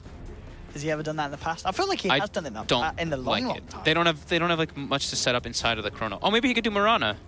Oh, he's played that in the past, right? Yeah. They have Naga plus Void. That's like a Mineski throwback. Yeah, absolutely. Yeah, Naga in the Mirana. If FM wants to play Mirana. So Mirana, OD, Queen of Pain. Well, Quap got banned, right? No, Quap didn't get banned. Quap did not get banned. Okay. I like Mirana, but I think, the Quap OD are the more sort of signature. He could play Invoker. Quap, OD, Mirana, Invoker. Those. Invoker, there is good setup. As we said, there's good lockdown. There's good setup. You've got a lot of setup for the Sunstrikes. Oh, okay. They got the boring route. The Death Prophet. Probably the best. The DP Shaman. Yeah. It's good push. Yeah. Again, you've got another core that can fight nicely from outside of the Chronosphere. I think that was the safer pick because then they don't have to worry so much about the rotations. And they I think what they want to do with this, with DP Shaman, is brute force towers and not have to back up, right? That's what we've been seeing teams struggle with when they're versus Disruptor is you take a fight and then you're kind of running and you just keep getting glimpsed back and forth. This is just win the fight, win the objective, not care about it. And you've got good ways to sustain. You've got the heal from the Enchantress to back up the pushes, as you say, on top of the Exorcism heal for the DP. Yeah, it's a lot of push, and that is what won Team Empire that last game. Gambit with their final pick. They still need that final core. As you say, we're really looking for someone that's going to be packing the punches in terms of a hero, as they have the tankiness, they have the evasiveness. They don't really have that, damage now. I see Gyro again, but they just lost with it, so I don't think they're going to want to play it. Yeah, Gyro against the Void as well. If the Void does get active early with the Chronos, can be quite annoying. I do feel like they need an active core, though, as well, which kind of sucks. Was this the team with the Weaver player on? It is the team with the Weaver player, but it's Weaver versus Void. It's never in for a treat. Is there anything you could go straight up to sort of work against the Enchantress anymore with good high burst as a core? Just the laners, right? I'm just thinking the laners that do well versus Enchantress because he's bodied in that lane. So I'm thinking something like, Lycan's Band, Ursa, Jugs. But I'm not happy about either of those. I think it's hard. The Team Empire again have managed to get through a pretty solid lineup. The Void is the only one we sort of question, as this is a hero that can have very bad games. as well. It's I thought you loved Void safe lane. no, I don't love it. I'm just trying to prove a point by saying this hero can win games. So Deucer is the pick. So it is a hero that can pack the punch. Sure, later down the line. I mean, this is very much Gambit saying we want to keep the game going. So is Deucer mid then, and they're putting DK safe lane, or is DK safe lane and Deucer? I imagine G's going to play safe then again. I think Dahak is going to take DK mid. So we're going to see the safe lane Deucer probably. Well, I don't know where Deucer is. But Deucer's around. You know, we're not exactly sure which one it's going to be, but okay. So it does look like Empire, they're still switching though. Nyx is playing mid sometimes, FN's playing carry other times. So and it is nice. I mean, the Deuce is very good. If you don't get the chrono on her, she just turns up to the team fights, gets the stone gauge from the sidelines, and certainly the Void can't commit to his hero. So we'll go with the predictions. I am going to go with, I think I've got to go with Empire this time. I think last game they looked very good. I think it's going to be hard for Gambit. What do you reckon? I'm going to go Empire as well. We're going to both go for Empire on this one, ladies and gentlemen. We'll see if Gambit can prove us wrong. There is a Void. We've seen Void lose a lot of games, so maybe that is going to be the strength that Gambit can abuse. Ladies and gentlemen, let's see. We're getting ourselves into Game 2. Corsair DreamLeague Season 9. This is the first series of the day at the CIS region. Gambit versus Empire. Empire up 1 game at the moment. So, what do we got here? Who's going what? Are we seeing the DK go mid and G once again play safe lane by the looks of it? No, it looks like DK safe lane. Okay. And it looks like Puck. Oh. Wait, what the hell? No, it is Medusa mid. It is Medusa. Yeah, Puck off lane, Medusa mid. So it is going to be that DK safe lane that we kind of thought that we'd see, but all right. So I think if they don't that hard camp, Vanscore does have one. Yep. Let's see if he does block the camp. I think he actually needs to block the camp. So let's see if he does. Yeah, absolutely. If you're Gambit, I see them pinging you've got to do clockwork area that we did see. Box? So I think zoom in. It's not letting. Zoom in. It's not letting me, Owen. Hey, that one. Okay, have that. Well, it's not helping. It looks that's in the box. It looks just on the outside. I mean, we'll find out if something spawns there. We will find out soon. Yeah, okay, whatever. We'll have a look. It looks like it's right on. You want to block the camp though, so whatever. The idea, I think he meant to, so I think that might. We'll see. Thinking about it, literally just the game, and the Dragonite did just fine. The Huck's gonna be able to do it. I mean, I like this. G back to mid. The Hack safe lane. I think already this is better. Better approach. I think you've got to put G in that mid lane, as that is where his strengths lie, as we've seen in the past. Yoku's going to be there backing him up, backing Nyx up in the mid. And again, of course, worth saying as well, Empire, another side that are comfortable with swapping around the mid laners and the safe laners. You know, Nyx proving to be both very and mid player in the recent games that we've seen. So it is that dual lane top. Clockwork plus Puck versus Shadow Shaman Void. Puck should be able to farm just fine up here. If anything, they can even bully and maybe catch this Shadow Shaman off guard and get a kill. So I'm waiting. It does block the camp. It is a good ward. Yay! Right. So camp is blocked. So Gambit did their homework. They're definitely doing the right approach. And I like that they went for a different corner, as you said, because maybe if the D ward does get attempted, you sort of maybe you don't. I don't know. It depends where they do place it, but sure. Going for the opposite corner, to, as you say, other teams have done in the past against Empire. That's a nice little move. So we'll see how much of an impact that has on the bottom lane in terms of how much pressure you can put onto Hack. Oh, you mean Ghost Stick, yeah. Oh, sorry, Ghost Stick, of course. Ghost Stick is his most played hero, though. So I think if anyone should know how to win this matchup, it's going to be him. But already up in the tower, has a ton of extra regen, so we'll be fine there until he gets the Soul Ring. Let's level 3. He's got the level 2 drag, high sustain. So top, as we were mentioning, a bit of a rundown onto Bignum. I'm going to have the cogs back onto Vault 1. Only has the Earth Shock, so no lockdown available from the Shaman. Yep.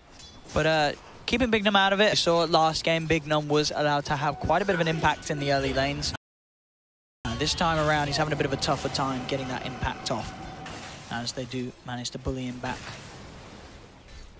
All 3 lanes going pretty well for Gambit, though. They got the matchups that they wanted. CS doesn't lie, as we see. Yep. 13 for 4 for that Puck, having a very, very nice time. I'd say they read the lanes. I mean, they got literally all 3 lanes that they wanted. They wanted this DK versus Enchantress, they wanted Deuce versus DP, and they wanted Puck top versus Void. So this is the ideal for them. Miposhka now should be dead here. He's trying to man up against Bignum, but he hasn't quite got the damage to outdo the 2 of them. Jump forward from Cheshire Cat and a quick waning rift to get first blood. As I said, you know, he's sitting at the top of the net worth, getting top of the, well, I imagine he's top of the net worth, top of the last hits, and with the first blood money in the bank. This is a strong start for the puck. Mid lane, again, just harassment onto Nyx as they drop down the field. Thunderstrike trying to secure that CS4G. And they're doing all right with it there. It's pretty much even between the two of them, but G does have the slight lead down bottom. Looking for the body block, Shoku. Moving in onto Dahak, pushing him back. They've got the net. Not quite the damage to kill him, of course, as you say, with the 2 points now in Dragon Blood. Pretty tanky against these two cores who, of course, primarily, only at this stage rely on physical damage. Once that 6 comes online for Ghostic, things will certainly start to look a little different. But there's still a few levels where Dahak can feel pretty safe on his own on this DK safely. At 6, you get completely pressured out. You pretty much have to rotate the Enchantress, which is unlikely to happen with their lineup unless the puck has high levels.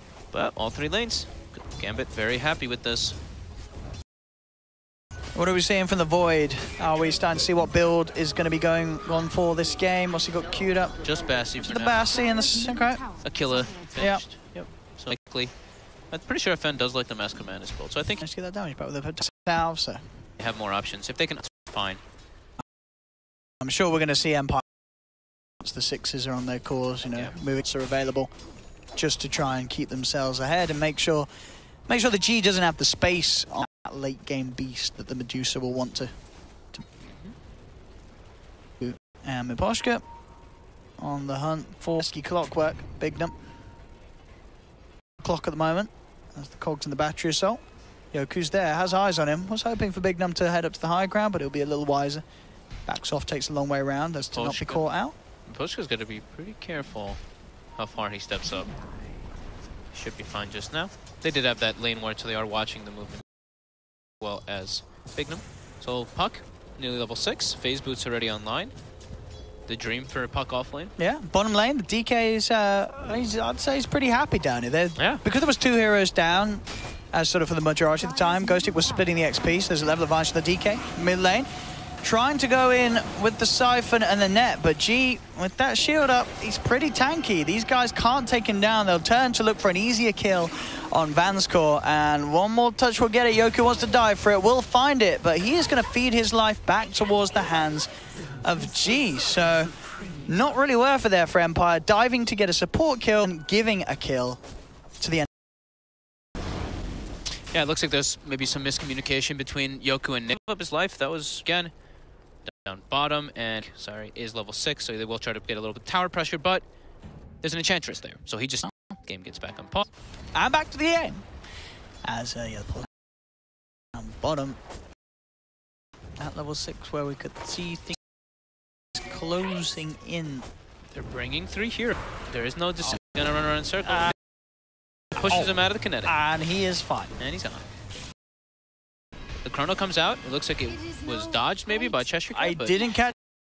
But it worked. It worked out. So yeah, a bit of a misplay of a Gambit. I mean, I understand you want to go for this Ench, but if you don't have the heroes to do it, and they do not kill an Enchantress. Just try to get tower pressure, but I mean, Ghostic has phase boots. He's just zooming it past. And he's out of there. And he's gone again. And okay, they're gonna get some tower damage though, but the catapult should be able to pull the wave. There it is. He hits it once, and wave is pulled, and push is thwarted. Yeah, they should get this, but so taking quite a commitment. Ghostic, you know, feeling very safe to poke in and sort of alleviate the pressure on the tower as he knows that they can't control him. They got like half damage on the tower. I think that's okay. Yeah, that's not so bad. Oh, top Cheshire Cat. Let's see what we got this time. Cool. They're going in. They're chasing him. They have the Hex into the shackles. Jump forward from FN as he comes forward. Has he got the damage? Yes, he does. They've got the lockdown. You are going to see Bignum coming on the sideline, but they could turn and try and fight him. It depends if they do want to take this, because Disruptor's there as well. Miposhka falling incredibly low, does go down. Bignum trying to run away, but the net's out from Yoku. Yoku moves in, and with the jump forward from FN, they'll clean him up as well. 3 heroes going down on Gambit, and only 1 on Empire. That bit of a play up at that top rune spot for Gambit, not going to plan at all, as FN getting involved in a lot of good action. This Void now 2-0-2. Free farm continues. The Void more some speedy type build, but where you can understand it. He's a solo core hero, and it's not a PL, it's a Void. True. And he is getting a good start, so it is going to be a good timing on the Battlefield, especially if they get some of these early towers. And with this exorcism being used up on top, They should find this tier 1. Yeah, they got to play hasty, though. I don't want to see them slow down, even if he's going for this Battle Fury build. I want him to still show up to the fights, even if it's just with Battle Fury. He's not the damage dealer. He needs to have the Death Prophet ulti, and then they can throw the Chronos, threaten towers, threaten those Ancients, do so to get any time to just sit back and get any of that. They got, yeah, as you say, great damage to throw into the Chrono. Again, hello. Hello again. And goodbye again. Back into the action. So what are we seeing? 5 for 3. Still pretty even on the net worth. Yeah. You know, G is still absolutely farming up a treat. This Medusa definitely is. He's having a good start phase. Mask of Madness, of course, is standard. We'll look to clean around the camps. Any sort of ancient stacks up for him at the moment? No. No stacking as of yet being done by his teammates, as priorities have been lying elsewhere with the movements of these supports. And we're going to see some more movements mid. Smoke up from Gambit. They're looking for the wraparound on Nyx. They know he hasn't got the exorcism. If they can get in and on top of him, they've got a good chance of this, but TP reactions may come through from Empire if they go for a dive mid.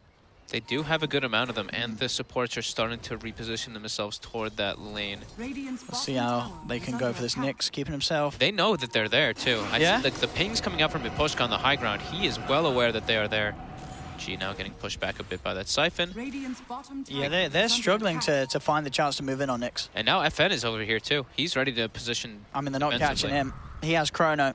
They're going to make a move away from top lane. They're going to drop their tower, make a trade. Miposhka's still at level 4 on the Shadow Shaman, though, so no Serpent Wards to threaten any extra. Yeah, Yoku and Ghosting. The supports, though, on the side of Gambit are extremely low level. Level 3 Disruptor, level 3 Clockwork as well. They are not finding much of anything on the map at all. No, they need to find themselves a lane. They need that hook shot, Static Storm to initiate on some of these heroes that are having any sort of chance of catching heroes like the Void. Otherwise, FN's going to be able to jump all around the place. They have to have that Static Storm. And then the Static Storm can be absolutely huge against this lineup. They've got good setup, as you said. The control, Dream Coil, Static Stone could be a very nice combination to utilize. I'm worried right now, though, for Gambit. I think Empire, if they just try to take a head-on fight, if the Death Prophet comes, I don't see a way Gambit can take the engagement by any means. The Exorcism looks like it's going to be way too powerful, and Nyx is actually just going to threaten mid. G actually gets most of the creep wave, though. Just a little awkward for Nyx to get all that Exorcism damage, but trades are coming out. Top tower, Gambit is getting a lot of damage on the tier 2, as well as bottom. There's a triple catapult wave, actually, for Ghostic right now. All right. Yeah, he's in with one of his own catapults. Everyone knows I love me some catapults. 3 of them at 10 minutes. That is some good shit. Oh, look at this up top. Cheshire Cat was trying to go in onto Yoku, but Yoku's there with the turnaround and has the net. They have come with Poshka. Oh, they've got him. Pops the phase shift, but the Chrono's there ready for him as he returns from the other side. And they will beat down. Fine with that. Ghostic now bottom. Looks like the rest of them are trying to get on position to go for him, but they do not have the catch for this Enchantress by any means. No level 6 on Bignum, no hook shot. All right, if they would kill him anyway. I guess his heal is still on cooldown, so maybe if they could hook shot him and isolate him with just... No, I actually don't even know if they kill him. They do not have the damage. I don't think they do. I think you're right. As soon as he's out of those cogs as well, the phase boots and drums, very speedy Enchantress. Yeah. Miposhka now level 6, about to be picked up on the Shadow Shaman, and they can threaten some more buildings. But yeah, like we were saying, I think the next steps for Gambit is get level 6 on your 2 supports so you can actually make plays, because your cores are not really big playmakers. They don't have damage to throw into their spells. Sure, Coil can be great at level 6, but need some damage inside of it. All mid lane, Miposhka with a wraparound Hex into Shackles. He's pretty tanky though, Bignum, and they don't quite have the damage to finish him straight away. He backs himself off to the side. Dream Coil is down. Gambit looking for the return play. G's moving in with the Snake. They're able to take down Miposhka. They turn towards Nyx. Can they get this man? They have the glimpse back. Nyx dragged back into the face of the Deucer as Vanscore and G chasing down with the Song. Yoku's there with the save, allowing that DP to get out of there. Ghostic still chasing down Cheshire Cat as there's a phase shift. Silence. Cheshire Cat, can he jump out in time? Jumps forward with the Jaunt and the Illusory Orb. Final Impetus flying in. That second one should do it though. As he comes out of the phase shift, Ghostic will be able to find the finishing blow onto Cheshire Cat's puck. The Gambit getting some action out of that, and also down bottom getting the space for Dahak to push onto the tier 1 tower. Seeing a little bit of difference in comparison to that last game, so this time, you know, sure they still make the move and they don't get the kills, but at least something is happening elsewhere on the map. But speaking of something happening elsewhere, Dahak overstayed his welcome. Oh, he did. Doesn't quite get the tower, and he loses his life for it. And these are the little moves that really matter, because during this, it's FN claim top tower by himself as a faceless void. Ports bottom, gets involved in a kill with his team too, so he's going to be getting that Battle Fury at good timing while also staying involved. Absolutely, you said it, you know, 2-0-4 on the void, still going for the Battle Fury. He's getting a good mixture of both worlds. The Battle Fury is not causing any issues with him because he's still able to do so much as he has great heroes around him. Yep. To enable him. And still, the support's on Gambit. Level 5 Disruptor, level 5 Clockwork. Clockwork is by himself there, but he is right by a shrine. And indeed, the DK is coming through. They pop the exit, but there is the Chrono down onto 2. Can they kill these people in time? Dream Coil is down. They're looking for the return place. The Dream Coil snap catching onto the Death Prophet, bringing Nyx down low and taking him out. They'll get the Death Prophet kill and return. So Gambit happy with that trade. Did have to TP a lot of heroes over, but they get the DP kill. That was the Exorcism being used, so anytime you're killing the Death Prophet when she's used the Exorcism in order to fight is a big, big kill to get indeed. They got the levels now too on the supports. Yeah. That is the biggest thing for them there. And they pushed them out of their jungle, so now G can go back to those Ancients for a bit. And Dahak has Armlet finished on Dragon Knight at a pretty decent time, so next item will be Shadow Blade, so he can go set up some kills for his team. Gesture Cat dodges the net. Yeah, they don't want to chase this. The clock's there on the side. Worried about him coming in with the cogs and the control. They'll leave him out of it. They'll back away. So yep, the Static Storm is available now. Bignum still not level 6 on Clockwork, almost 15 minutes. He's really struggling to find that. And FN is going to go for Yasha after the Battle Fury, which is finished now. I like that the Hawk's just positioned himself down bottom this whole time, though. He knows that's only tier 1 left that's available, so. Cheshire Cat. Teeping out underneath the nose of Ghost. We'll be able to claim this tier 1 bottom with that next Dragon form. Yeah, something they've been looking for quite a while. I'm glad that he was though persistent. Even though he died down there, he knows what his job in the game is. He's not positioned to go gank inside the enemy jungle until he has Blink or Shadow Blade. His objective is push lanes out, hit building, and that's the best one that he could do it. Yeah, and just keeping the attention away from this producer, which is, you know, Empire. They are sort of heading towards and inside the jungle again, but they are hunting that Deucer. But now G has moved down towards the bottom, rejoined with the rest of his teammates. They've got some sort of counter potential as well, as Vanscore's ready to turn with a Static Storm if Empire look to take the fight. But Empire just looking to proceed with the push themselves down middle onto the tier 2 tower. I do like this move by Gambit though. At least they position themselves, they set up some aggressive wards, and now they're actually playing more like a team. Now they for these responses they have. Got the glimpse onto the Faceless Void, dragging him back into the Static Storm. The song comes through though. And that allowed the time for Indeed. FN goes straight like it could have been a bit of a disaster there as he time walked and TP'd straight in front of the Clockwork. But they get out. The song of the Saga Siren, we're seeing it there. Just a bad situation to be turned around, and the Warrior's gone. Ults are expended by one for his team too to avoid those Clockwork situations. And they want to get back in, Empire. They have the Chronos fit. This is a huge kill for that one. The numbers to take down. Yeah, with the Enchantress, if they have everything into the Chrono, have more, chance, but that instantly changes it. Yeah, you got to get. They have to sort of hard for them to sort of stand done in these sort of fights as we're seeing. You know, this is all right for Gambit. Beautifully done. Is, as you say, and the Void Wash is a move well done. And Gambit taken out of the map. They get away. They know there's no. 30 seconds or so.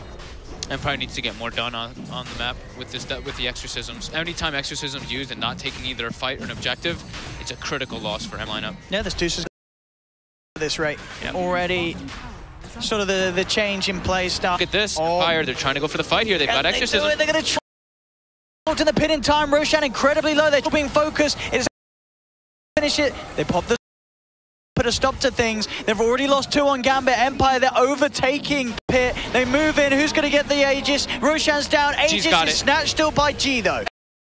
Able to secure that second life, and now they can look to turn it around. G actually picking up a double kill, forcing the rest of them away. We're going to be able to do it there. They did get the kill on Roche, but not quite quick enough. Gambit still get it for G. The Aegis isn't expected. That's not what Empire were looking for. Now I'm worried for Empire. Yeah. They're pretty much going to be on the back of this Void Battle Fury to carry their team, because This Medusa is a huge... That's, I think, the second or maybe even third exorcism. Yeah, we'll say second. One of the tower, but 2 exorcisms used and pretty much died. Underwhelming. Yeah, the Death Prophet this game, it's not been great.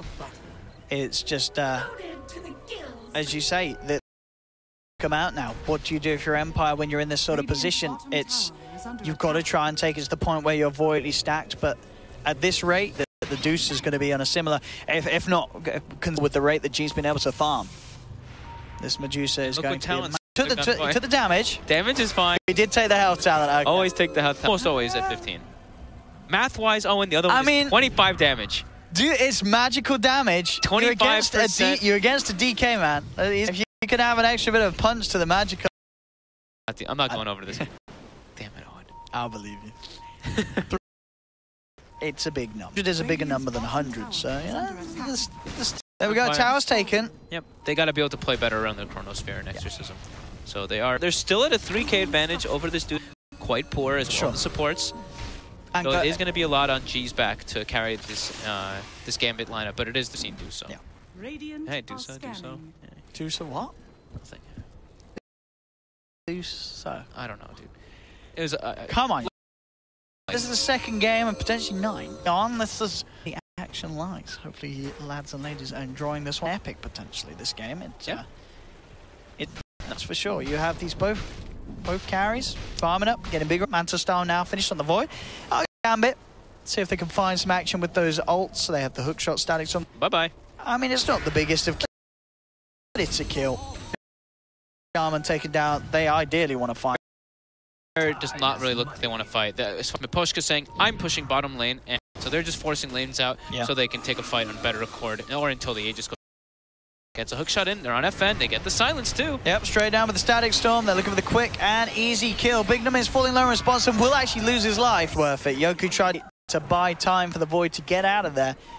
So Gambit making these trades again. Vansco got 600 gold for that kill. Okay. He rich. To sleep off, but unable to save. But you saw that? Almost saved the Void.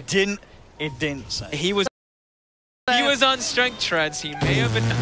Definitely not. He bought time for his team, though. There we go, down the middle lane. They go, putting pressure on, taking the tier 2. There's Gambit. They are, and their farm is spread out, but it's it's the Medusa and the important ones. And look at this, Miposhka straight down with the wards and the shackles. He's found himself a catch and he's found himself a kill. The Disruptor's down, but the rest of the team, they still want to fight. Gambit, stick with the heal, will gain. Yoku. They could turn, but a quick stun from Dahak holds down the Naga Siren. They have the burst, taking him down. No escape for Yoku. Dahak wants to farm. His team is telling him there's better things to prioritize. He's going to go back. Oh, he's going back. Now they're taking these. Oh, but look, they're all getting denied. Oh, one of them. Oh, 2 denied. Fair, I never get him. Nah, you Shaman offenders that do not deny their wards. So, mid game, they're going to be able to do it on. I think they're going to be able to win this game. If you're Empire in the situation, I think you're looking to do so. Has already got too big. And I mean, your backpedal. I believe Triss that goes ham. He's going to end up killing everybody in the Hurricane Pipe Monkey the times when he plays in charge. So he loves to get the MKB as in sense, yeah. The bet is probably the flyer ready. That is what you're terrified of. If you I like his build that he's doing. For more, straight in with the hook shot. They're trying to get Yoku. Yoku does have the song as he does get forced back. Come on, Empire, don't. Oh, look at this on the summon. They jump in with the puck. Oshka, they'll get it. That's going to Empire. Oh, Empire. Going with the Chrono on the sidelines. FN, Triumphant Gaze is out. Get the kinetic field down. They get the glimpse back, but FN still able to time walk up to the top. G can put the net down. Impetus from Ghost Stick. Try upon this Medusa. G troll Empire and stop them chasing down the Medusa, and it will be enough to set at least. They have the step move G out of there. Just really trying to chase. Time walk forward with K out of there. Ghost Stick does get a couple of kills, but it is just strong. That looked pretty concerning. Killing the DP at the start. Okay, good.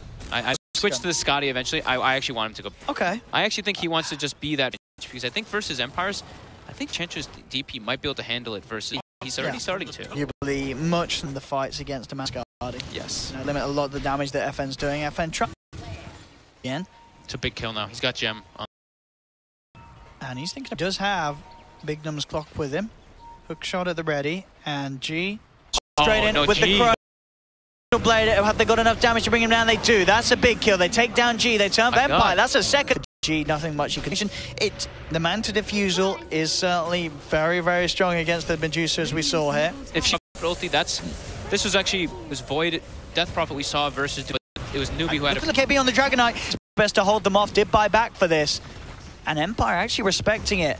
They do back away. They force a buyback. That's at this point. I mean, as we said, G, it was about 2k ahead consistently of the farm at the highest net worth carry. Those sort of plays, having to buy back to get their cause. Already seen how much the Void can do against the Medusa before she has the BKB, and that BKB is going to take a little longer to get there now. Yeah, and this is the one concern is that they don't have anything to really save the. If the Medusa gets jumped before the Stone goes off, they don't have any way to stop Empire's heroes. No.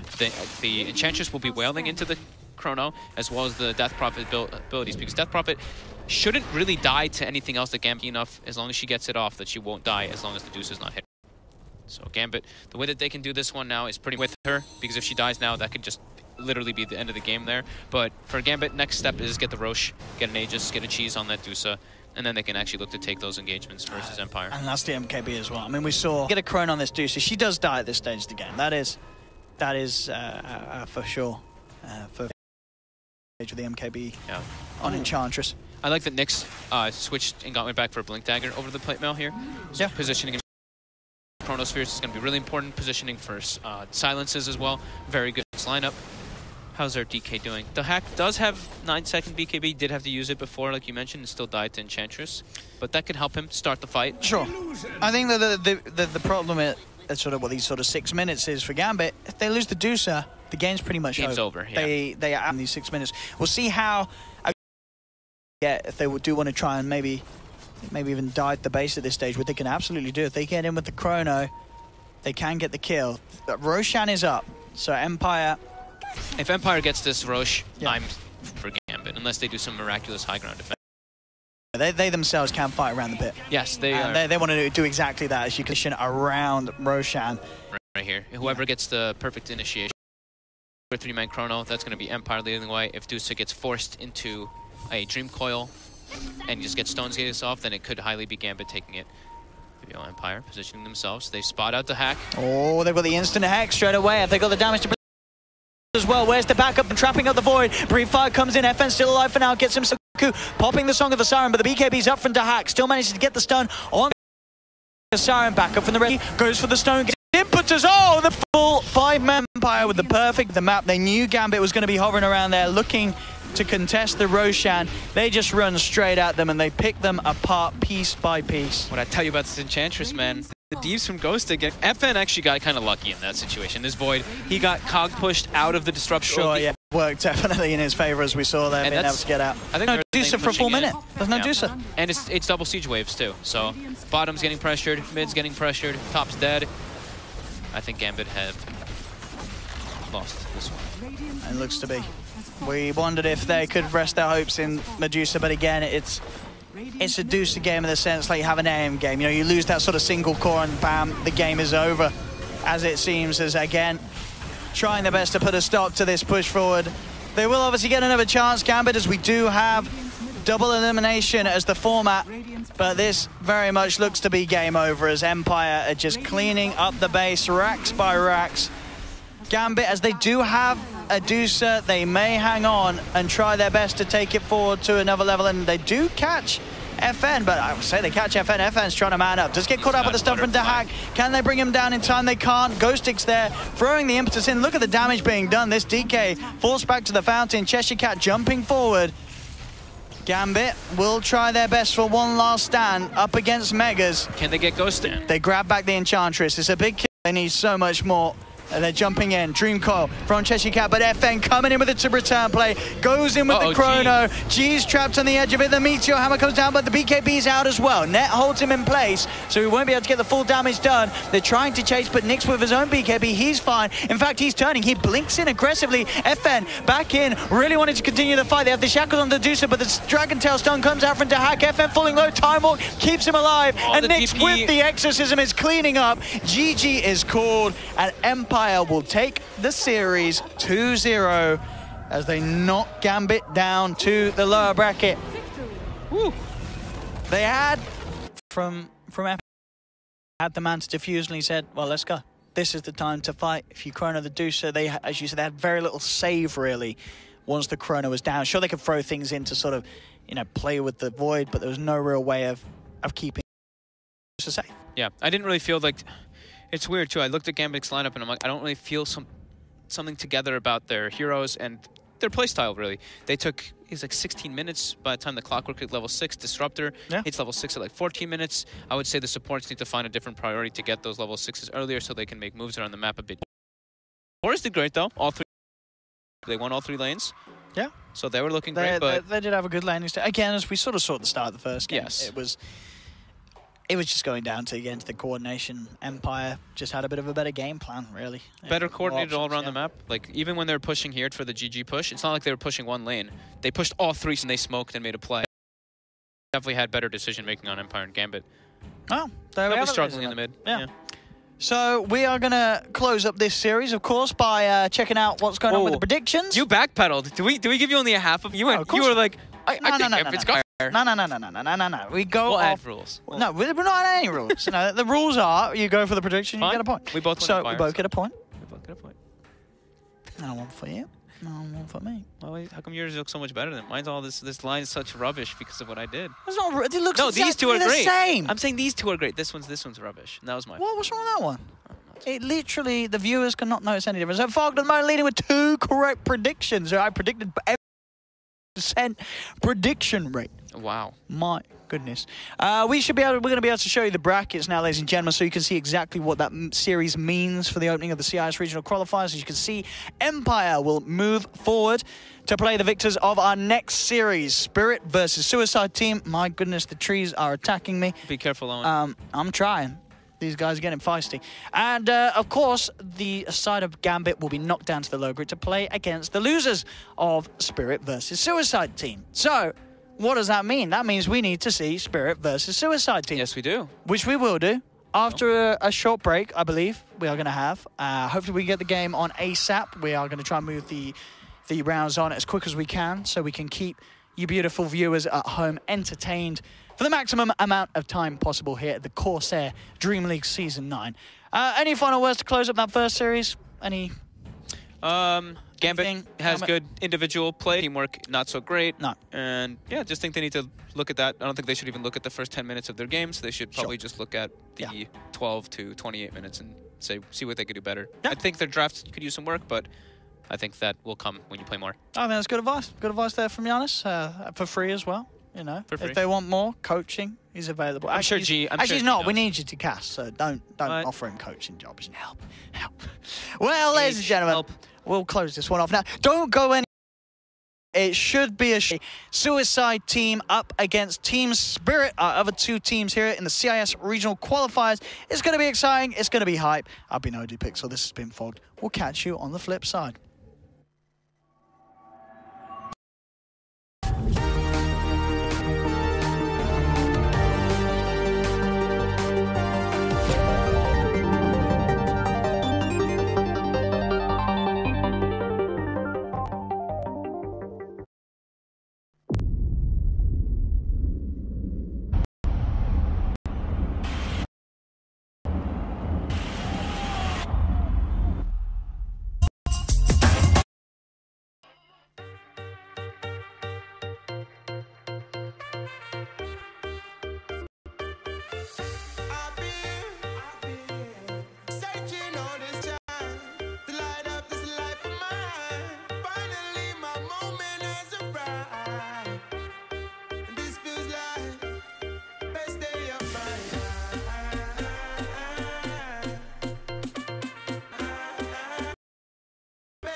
the dreams that I was chasing,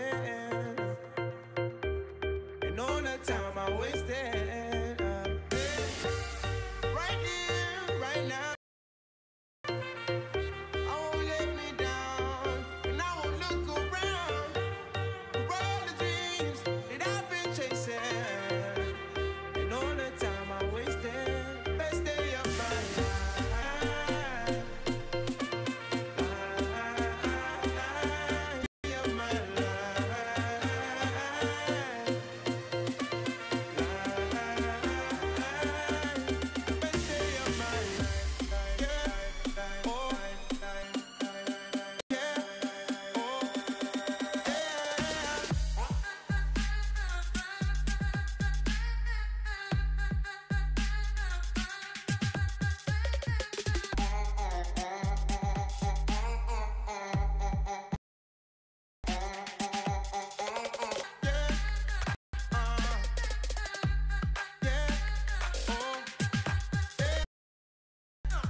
I want something magical, magical. I'm gonna roll eyes like fires in the sky, just my type.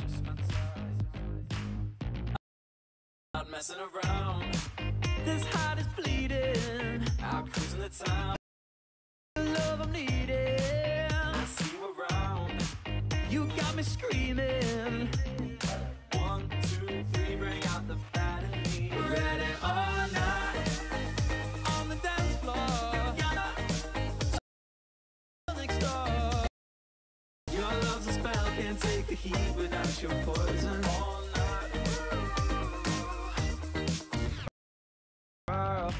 body working on feel the pressure. If you blow my mind, your love is such a crime, just my type. I'm not messing around. This heart is bleeding. Out cruising the town. You got me screaming. Ready all night. On the got me so hot. Girl next door. Your love's a spell. Can't take the heat without your poison. All night. You got me burning, yeah, yeah.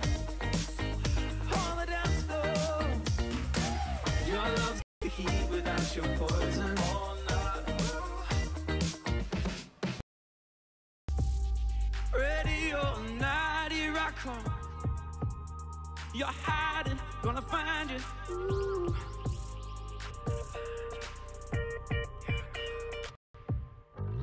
I want something magical, magical. I'm gonna make this graphical, graphical. Eyes like fires in the sky. Your love's a spell, can't take the heat without your poison. Ready all night. You got me burning, yeah, yeah. So hot on the dance floor.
When I caught you at the station, it was over when you got me in your sights. It was clear I wasn't able to control my knees, 'cause I was hypnotized. Can't deny, you got fire, you in those eyes.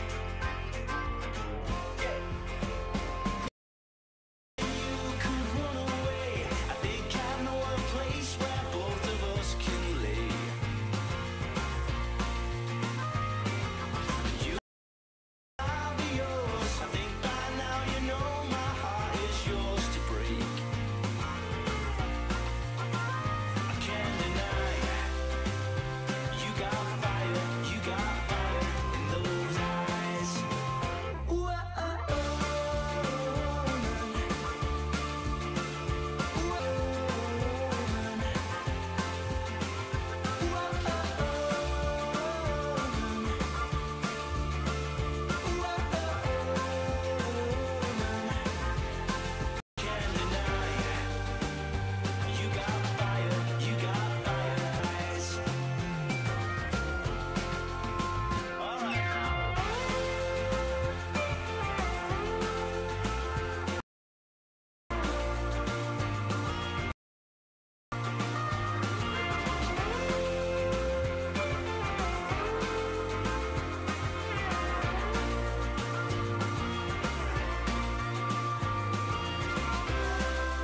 Sip said, in a state of undress, feel like getting careless. Light me up the regrets. Are you looking at me? Pretty shoes on, are we gonna get flexy? Gonna walk so dangerous, wanna jump into the rush. So sexual, we're beautiful. Gonna play young, playing dirty in. We are beautiful. Kiss me like you mean it. Pretty little secret. 'Cause I'm feeling you are. Do you wanna spend? You know you're gonna like it. 'Cause I'm looking at you. Gonna get you in your birthday. Get you gone when we're through. Gonna walk so dangerous. Wanna jump into the rush. So sexual, we're beautiful. Gonna be dirty in the sun. We are beautiful.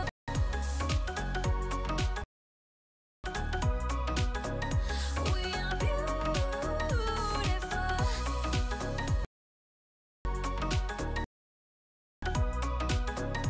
We beautiful.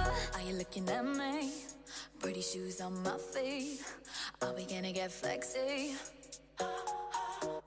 Gonna walk for us, wanna jump into the sexual. We're beautiful. Gonna be forever young, playing dirty in the sun. We are beautiful. Gonna walk so dangerous, wanna jump into the rush. So sexual, we're gonna be forever young, playing dirty in the sun. We are beautiful.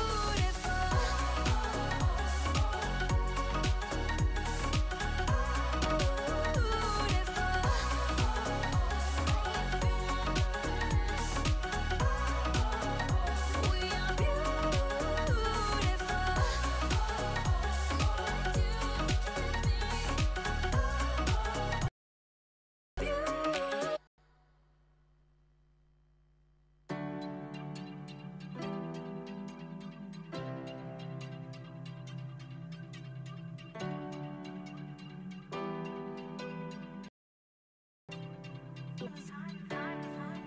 Time is almost up, we're near the end.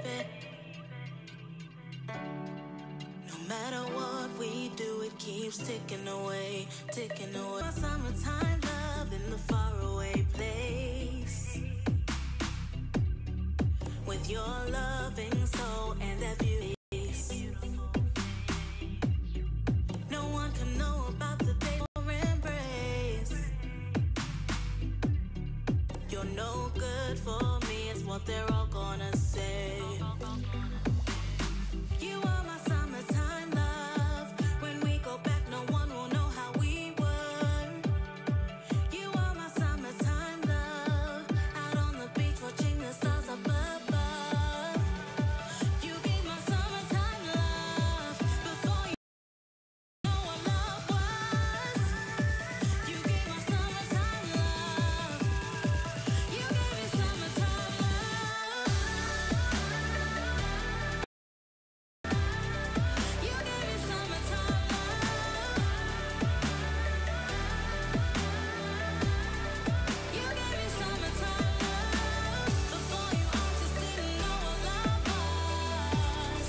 You gave me summertime love. Before us, you gave me summertime love. Our secret rendezvous stains my weak heart, babe. The memories of us are just fading away, fading away. You are my summer in that mystical place. The way you looked at me left me with a sweet taste. The feelings I felt can never replace. Or the way your hands gently my you are my summertime love. When we go back, no one will know. You are my summertime love. Out on the beach, watching the stars up above. You gave my love. Before you, I just didn't know what love was. You gave my summertime love. You gave me summertime love. You gave me summertime. You gave me summertime love. Before you, I just didn't know what love was. You gave me summertime love. Before you, I just didn't know what love was. You gave me summertime love.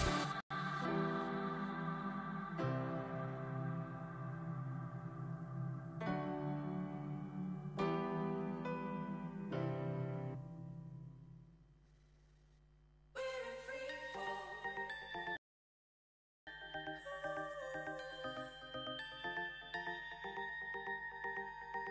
Running wild, yeah, we're running wild. We never stop till we have it all. Live for now, yeah, and we forget what we can't control.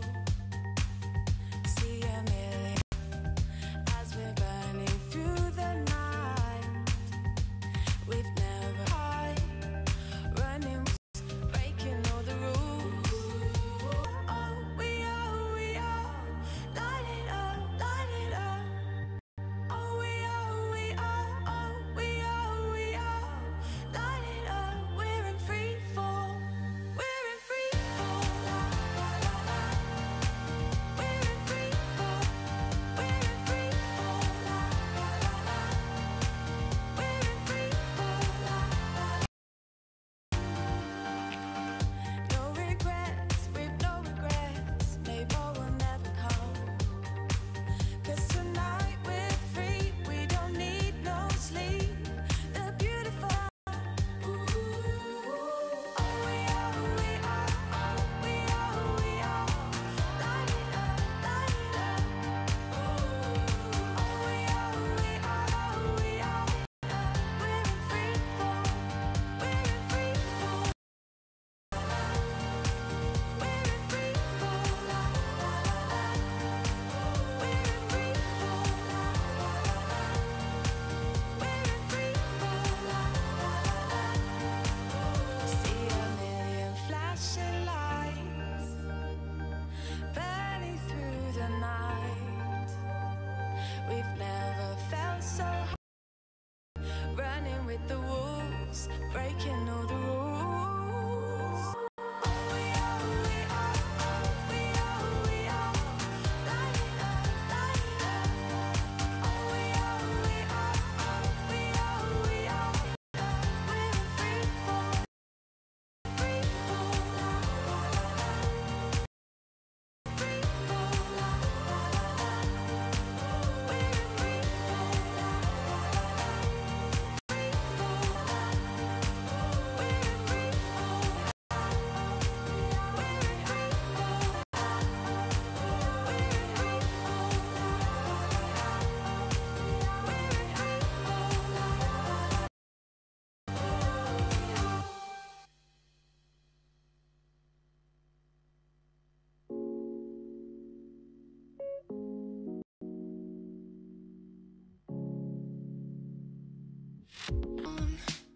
down.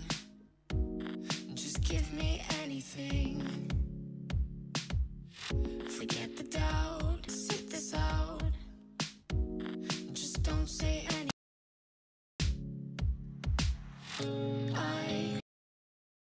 You're not an empty shell. Keep faith. Hold on to innocence. Don't say a word that'll give us hell. My faith, the sweetest dissonance. Can you let me take to be free? Save me from these nights. Now it's trying. Dancing with the ghost of you. You're falling, and I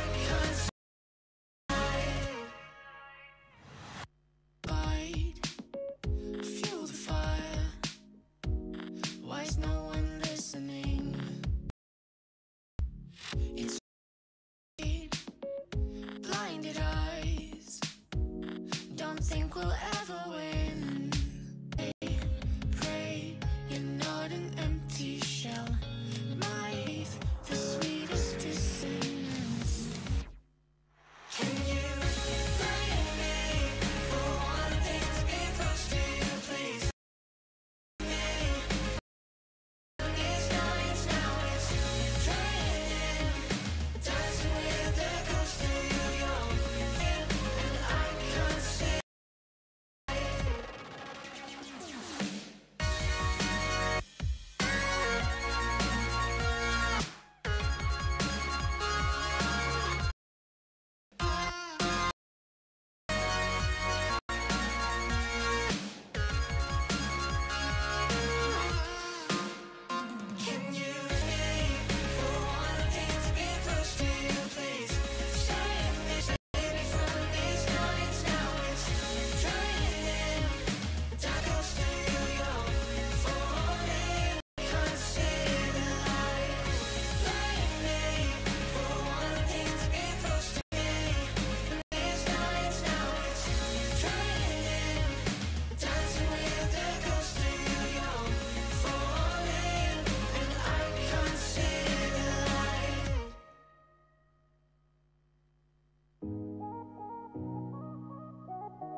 You gotta be some kind of dream, some kind of light. So something you need, something to. Maybe it's me, it's just your way, your vibe, your smile. You make it worthwhile, baby. I know it's a cliche, but where you been all my life? And I ain't with the he say, she say, I just do what's right. If you need it, we'll play all day, always, all night. Hey, tell me what you're looking for. I can help you find it all. You need directions, I need day. To show you love, I go out of my way. Let's go tonight and leave our problems behind. Anytime, just give me a call.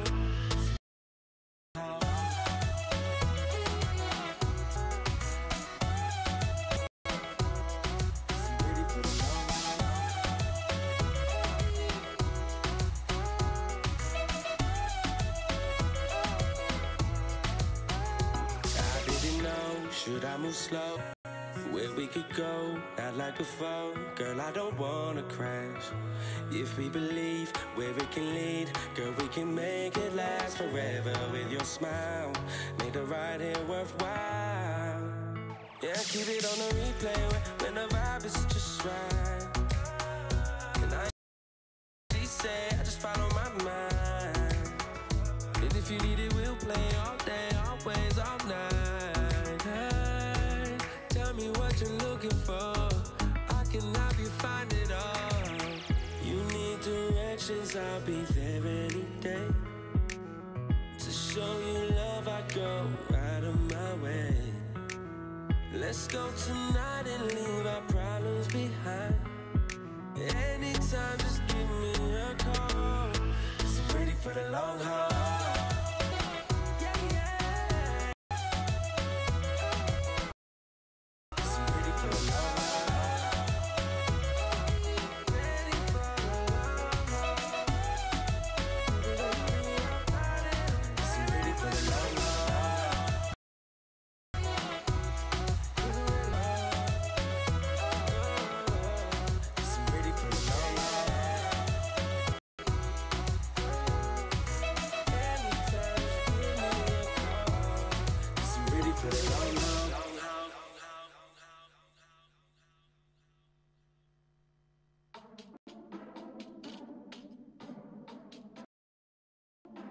Building brothers with the feedback.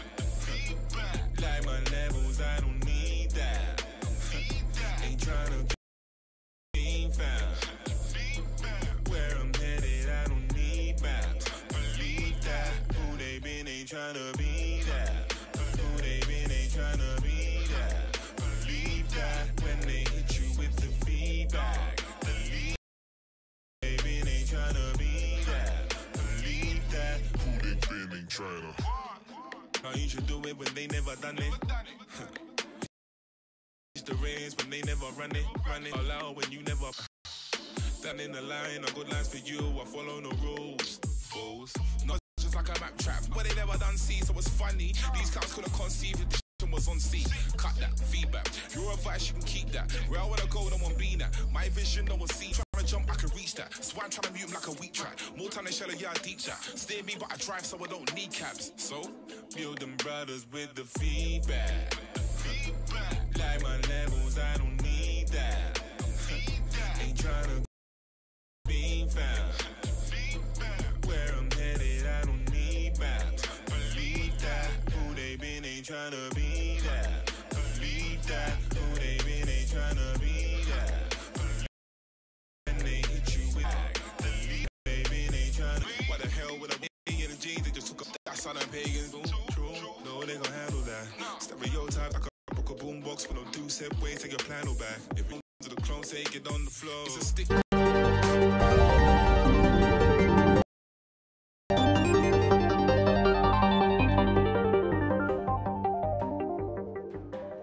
Hello, ladies and gentlemen. Welcome back to the Corsair DreamLeague. Modi Pixel, I'm here with Fog, ready to take you through all the action of today through the CIS region, as that is the qualifiers we're playing for on these first 2 days of the qualifiers overall. As for the delay we had, we were just waiting, I believe, on the teams to be ready. The game's on as soon as we can, but at the same time, we've already got a pre-planned time that we tell the team, so we can't really push them too much. But we're trying our best, and they are now ready. And speaking of that, more time to the timer, and we're... Oh yeah, so we're gonna add more time. The timer, you know, it sort of does what it wants. It's an international timer. It goes through various time zones and stuff. So do excuse it if it does add on time. It's all, you know, there's reasons. We have reasons. But as I said, we were waiting. We're now ready. I believe are they getting to the lobby? What have we got? I think we have one full team, and we are missing. Oh no, they're all joining. They're on their way in now. So the game will be starting pretty soon.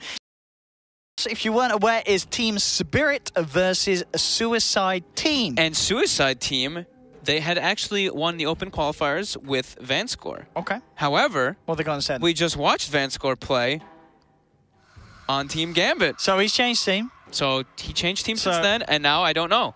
What have we got at the moment? I see the Rocks Kiss boys. I think I see Yol, Shockglow, and BZZ, of course, 633, and then 2 new guys. All right. Not sure who they are. While we look at Team Spirit, it's Biver, it's Illidan, it's FNG. Okay. It's the boys. It's yeah, I mean, as I said, you know, you guys at home might not be too familiar with the teams as a whole, but there's definitely players in this matchup that you'll identify with. Yes. So look out for those big names, those big CIS legends. Something that we haven't heard for a while. I was thinking the other day what has happened to not seeing much from Illidan. Ever since P for him and G before. So I'm interested to see what, because there are big names. I actually know all, yeah. I know other players. I know this the other one, MYS Moon. I recognize this name. I definitely know who this is too. Oh, I definitely. what you? Two friends in common, and this guy's all got anime on his. He's just got anime on his page. He has proclaimed himself as the best Tinker player. Oh, best Tinker player, and has anime. Oh, and has anime. Oh, has a pretty cool Legion Commander featured. He does. He's got his Legion Commander.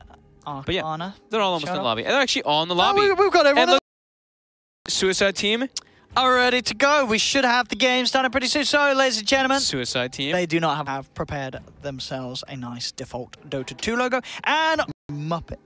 No, I didn't. Look, see, it's right here, and then just fix it.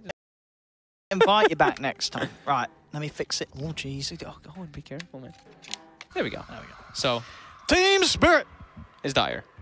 It's dire. So we'll get that on the thing, and the draft is beginning. So, ladies and gentlemen, we'll be able to get it onto your screens very shortly. Dude, it just gets stuck for me. Look at that. Yeah, just give it a pull. Give it a pull. Out it comes. Team Spirit. All right, get it set correctly. I've been debated. There we go. Beautifully done on the map for you lads go. and ladies at home. And hopefully this should be a good one. We had a 2-0, of course, for Empire earlier, if you did miss it, as they defeated Gambit in the opening best of 3. This will set the upper bracket and the lower bracket for good. We'll know who's going to be playing against Empire in the upper. We'll know who's going to be playing against Gambit in the lower. Of course, the losers of this series. Yeah, and we're going to see what kind of different Dota we see here, because a lot of the time we do see completely different playstyles from some teams, even though this is all CIS already right off the bat. And production. Empire versus Gambit. Come on, lads. We're being sloppy today. There we go. No, there's Suicide Team haven't won a game. Almost. Come on. We're not giving away free wins here. They didn't pay me enough money, you know. So we're going to fix that. What's their picture? Their flag is somebody's legs. It's some anime thing. It looks like some... No, it looks like a cosplayer or something. Nah, they got some anime. Is it some anime? I think that's anime. I can smell it. You can smell it? Who's standing? Who's their... I actually wish I knew who all their players were. Well, I know 3. So we got Die. And what's the other lad's name? Which, as you say, is their pub. Yeah, names. they have their pub names. But we're going to call them by the names that they've put, because that's what they've opened themselves. But which one's Yol? Yol must be I think Yol's Meow, isn't he? I think Yol is Meow. Velior and Die are the 2 that... info coming out here to play by some means, because I'm seeing a Doom ban in the first 3. Like a Siren, which, as we're seeing, is quite popular in the CIS region. Didn't we just do this? We did. We just had this exact... They love to just duplicate. It's done. I personally don't like when teams... I feel like you don't understand what the team is doing, but these are a little bit more straightforward. And look, the stream can say a question for you guys and girls. Yeah, now they can actually see it. Is it some anime thing? I think it's some anime thing. Or something? Is that a sword or a star? It looks like a... That's what I put down. No, but it's a draw. It's not a picture. That's what I put my vote. question, Owen. I don't know what it is. Rubik. Rubik, Yeah. combo breaker, and just Rubik. expecting Okay. maybe not the most common, but there will be other team fight in a, and maybe they just really like playing Rubik. What team is that one? That is Team. not with Biver. Okay, interesting. I thought maybe for Biver because the Rubik. Oh no, Biver played the Disruptor actually on Spirit. Probably. Yeah, I think Biver's better in the clock position. So Please. maybe it's just a because Well, these bans or the Brood ban again, Death Prophet as well, and then you must ban Shadow Fiend. And what will Spirit get out of this? Get the 2 disables on week. Lift. that you see every day. Able to get a lot out of the Naga Siren. If these 2 heroes don't zone that can brute force like Legion, now we could have lanes. Third pick. There's 3 picks to go. Is that something you like? That seems a bit edgy. I think they want to just force the Naga to be bottom because Rubik can't handle this. The nice clockwork is it's always the clockwork out of the cogs, etc. Save your teammates. But now she bully these 2 support. With a Razor picked up, that definitely changes every Legion. Do so hot. You have to pretty much go for boots first. It makes your whole game a bit. You pretty much have to nuke the lane and run away from the link with that. Yeah, I think that really at this stage you are going to have these heroes that are very strong against you picked up in the last 3 picks. As you said already, we had a lot of bans towards these 2 sets. As it were, there was a chance that Suicide Team would take away the Legion from them, and Team Spirit were worried about that and wanted to later on. It is definitely curious that they pick up the Legion, though. That is really wanted it. Maybe they have some combo in mind with it that they're thinking, but definitely out of the ordinary in response to PL, to Terrorblade, some squishy illusion-based hero. Want to grab for their over 2 cores here. I mean, as we solo laning, this is a carry. Nowadays, I haven't really had to think about that in a while. More flings and like these hard carry. Maybe just anti-mage. Maybe Indusa, maybe AM. I mean, that's the classic. Done himself. Like a PL if they want to have that carry, since Dender out now. PL versus Razor is really strong. If that could, if he wants PL. Well, he's taking a lot of time thinking about it. He is. I mean, you could have only expected that I don't think the Razor picked. No. Clear that was going to be picked in at this stage, so that was what sort of throwing FNG off his time into the rush. Hero that gets picked like you normally have, but a top versus Razor. I mean, I wonder if Omni is going to be our team might be able to grab that. He might get that one. That'd be really strong for them versus Disruptive Yeah. Clockwork, literally negating both of them. The Omni pick is beautiful. At most drafts. Queen of Pain going to be the selection for Spirit. I think you really want to just grab that Omni if you're Suicide I Team. think so Slap too. it on the off lane. I'd agree. I think it'd be a bit of a missed up on that one in a game like this, but we'll see. We touched on it a little bit, but when we saw the Rubik Naga is the disable, sure, lift, great, but comboing both lift as a disable versus that Queen of Pain, so this should be a pretty nice co-op game already coming out. More recently. Although Starlighter still didn't have the greatest showing. There it is. And there's the No surprises whatsoever there. I mean, I think Spirit are going to be kicking themselves that they sort of led the draft to this point where grab that. I think maybe they were contemplating picking that Omni, Yeah. and that's why they took so long to take the Queen of Pain, because they were like, if we leave Omni, Yeah, they're just gonna yeah. What it looks like. Yeah. they didn't want the Omni versus Razor matchup, so So you got Omni Razor, Rubik Naga. It's a pretty strong source in Yes, it terms of is. just any team with this in this day and age would love. And Spirit. catch and damage, though. While Spirit has... Sure. It's again, as I say, the big make or break pick here for Spirit. Are they as much out of it as you intended to with that pick of taken out by Spirit and so looking to hero to beat? I mean, anything that really causes me. I mean, Got good. they wouldn't want for. Spirit actually doesn't really care too much about Guardian Angel. Sure, Repel can be a little bit of an issue versus this with Disruptive Clockwork and Queen, but I think that they're pretty happy. Oh, the CK. That's an old Illidan class options. That's uninteresting. Suicide Team. It is going to be the mid. I'd like to see him pick up an OD. I'll be honest with you. You've got Omni OD. Ways to save people, just run a duel. 5 seconds. You got ways to sort of.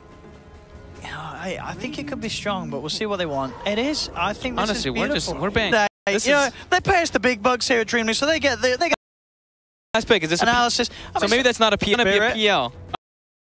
I'm not too sure which I think one it this could is be. hard because I think Spirit Draft already has already caught us off guard with the Legion pick. I don't think there's any sort of saying what they pick for this final one. So Phantom Lancer or... come on, Owen. 5 seconds. What's good? The Omni's just a big issue. I don't know what they... Honestly, There we this go. is why we get paid the You big get, bucks. you get one of the I'll tell you, yeah, I got 2. But yeah, this... I think toward the Queen of Pain when I said the lack of disable. No, you don't. Come on, You come don't on. get that one. I won't give that one to myself. But still. I mean, that's why we're paid the... Let's be off on the back for predict. He's at Omni OD. I mean, come on. Even Twitch chat predicted that, I'm sure. Did they? Let's see. They probably did. There's just a lot of PogChamps. What's going on? PogChamp. Gasm, Queen of Pain. Okay, doesn't. Predictions, of course, as always. As, personally, I think Team Spirit has, but I don't really like that Legion pick. I am Suicide Team on this. Omni OD. No, these heroes are with. I gotta go with Suicide. We got to play split. The third pick, but I really like the Queen of Pain Phantom Lancer. I actually think these two can ball. However, yeah, Omni can always. So we got to split. Okay. We've got 1 for 1. We'll see how it goes. I mean, I got to admit, I've heard CW recently. I only got the chance to see it, but on it's sort of the same style as FN does. Sort of that CIS aggression. It definitely could be. So on the OD, the illusions. No, I believe in the illusions. As long as Battle Fury. No Battle Fury. You don't want the Battle. Definitely not this game. I think you're going to get the Battle Fury this game. I don't think so. I'm clicking him already. If you got Legion, he's got. No, I'm just kidding. I think this is going to be surely CIS life. For goodness sake, this guy, he's going to farm. My goodness, he is going to be farming creeps. So, as you say, take a Spirit. I'd love to sure he'll go Battle Fury. We'll see anyway, ladies and gentlemen, as we get ourselves into game 1 and the second series of the day. I'm OD Pixel Fogged. We hope you're enjoying the action here at DreamLeague. Lads and ladies, the ones that are able to bring. As we see what goes on in this one. Will the third pick Legion come? 30 seconds. You have it. Nice. What was the chat? Did the chat get the predictions right? I didn't look. I actually just placed like everything on the wrong sides. It's all right. I did notice. Yeah, foot. See, right? Because you see those two? Why are you pointing it out? Because I know it triggers me. Look, I paired with Omni. You're not even paying attention. You don't even call me. Opposite teams, Owen. Well, this is your last season, Fogged, because you can't put this on a map. I'm pretty sure this one's here. This is like, I think and this one's over here. This in like first year. Put the pictures in the correct, like, put the shapes. It gets confusing. It's on your side, yeah. But with Radiant's on the opposite side, but you're looking at whatever, dude. Won't even notice. Did they notice? See, even noticed. PogChamps quality panel absolutely being hired. You know, TI8 entire panel. You know, they've tried their different sort of experiments, and they've decided this is actually the best. So where you at now, Ben Wu fanboys? Ben Wu. Don't bring up that name. He's still alive? He is alive. I messaged Ben in the last couple You've days. heard Ben say? He said, hey, how's it that going? sounds very Ben Wu. I said, how is everything? He said, good. That sounds like And I think then that was it. I think he went offline right after that. How do you know that was Ben and not sort of his captor using it? It typed like Ben. It typed like it typed like his hands off, and we're using his hands. They're smart. Cashflow's out of there. I like that they're focusing full tri-lane bottom, a few levels, and that here. And then PL can deal in a 1v1. I think they should probably help mid, though, start bottom, and then get the hell out of there, go mid, because you don't want Pain versus dual lane. Top, like we were mentioning, Legion Commander. This is the one thing Rubik and Naga is, just goes top. Doesn't care about the hero. Naga tries to go with the rip. The proc, the passive. I actually think it might just, and they had the Naga and Rubik go elsewhere. Yeah. 1v1, and he never wants to be in a 1v1 versus. 9, FNG, giving it someone to Shashlo. Shashlo heads across the wave, and he will do so. This level 1 disruptor can do to say about that. He'll just throw it there. Shashlo will be fine to walk it off, and will secure himself that wave. Down bottom, back in towards the mid lane. Biver keeping Meow and BCZ on their toes. Telekinesis back into them, but he's got Denies too, to deny his cogs. Oh, he managed to not deny He did not one. deny it. Or, oh, he didn't. But he made the effort. The conscious effort was there. Look at this aggression from FNG. He's followed the way to Shashlo is trying to farm it, and FNG trying to do his top. This is one of the best things you can do as long as you 4 is. Yes. If you don't, just follow it around. Yeah. If there's an Earth game, that's one of those situations you don't want to do that because you can get caught behind the tower quite easily, going for those pressure plays. How are we doing on the CS? Pretty even in the mid. 8 for 5, 7 for 1 between the Quap and the OD. Safe laners, a little bit of a better time for Illidan down bottom. 11 for 7 against the 7 for 4. As Team Spirit able to get just that little bit more space. The Disrupt actually been keeping Shashlo's on his toes, so he couldn't really get stuck in. Just tanking up a lot of the aggression. So they're actually going to be able to put some pressure here, maybe. Uh-oh. For FNG. So level 3 almost with that clarity running. Did not get the last hit on the first blood, but still, like you said, full. So the lane's going very nice. Yeah, that mid lane expected. I mean, the fact that they do have the Naga Siren hanging around, Legion isn't getting a free lane out of this. Pressure, that's the thing. He more salves or more tangos, ferrying himself clarities and salves. Another nuke comes out. The control is there onto the clock where they get a lot of damage stolen, but good cogs mean that the Razor can't proceed any further. So despite having a nice bit of damage stolen, he can't get in for the punches down bottom. FNG popping down the kinetic field as he tries to head across and steal the runes as Shashlo. And he'll be able to do exactly that. As well, so they almost got all 4 runes there actually. FNG just got spam clicked on the one.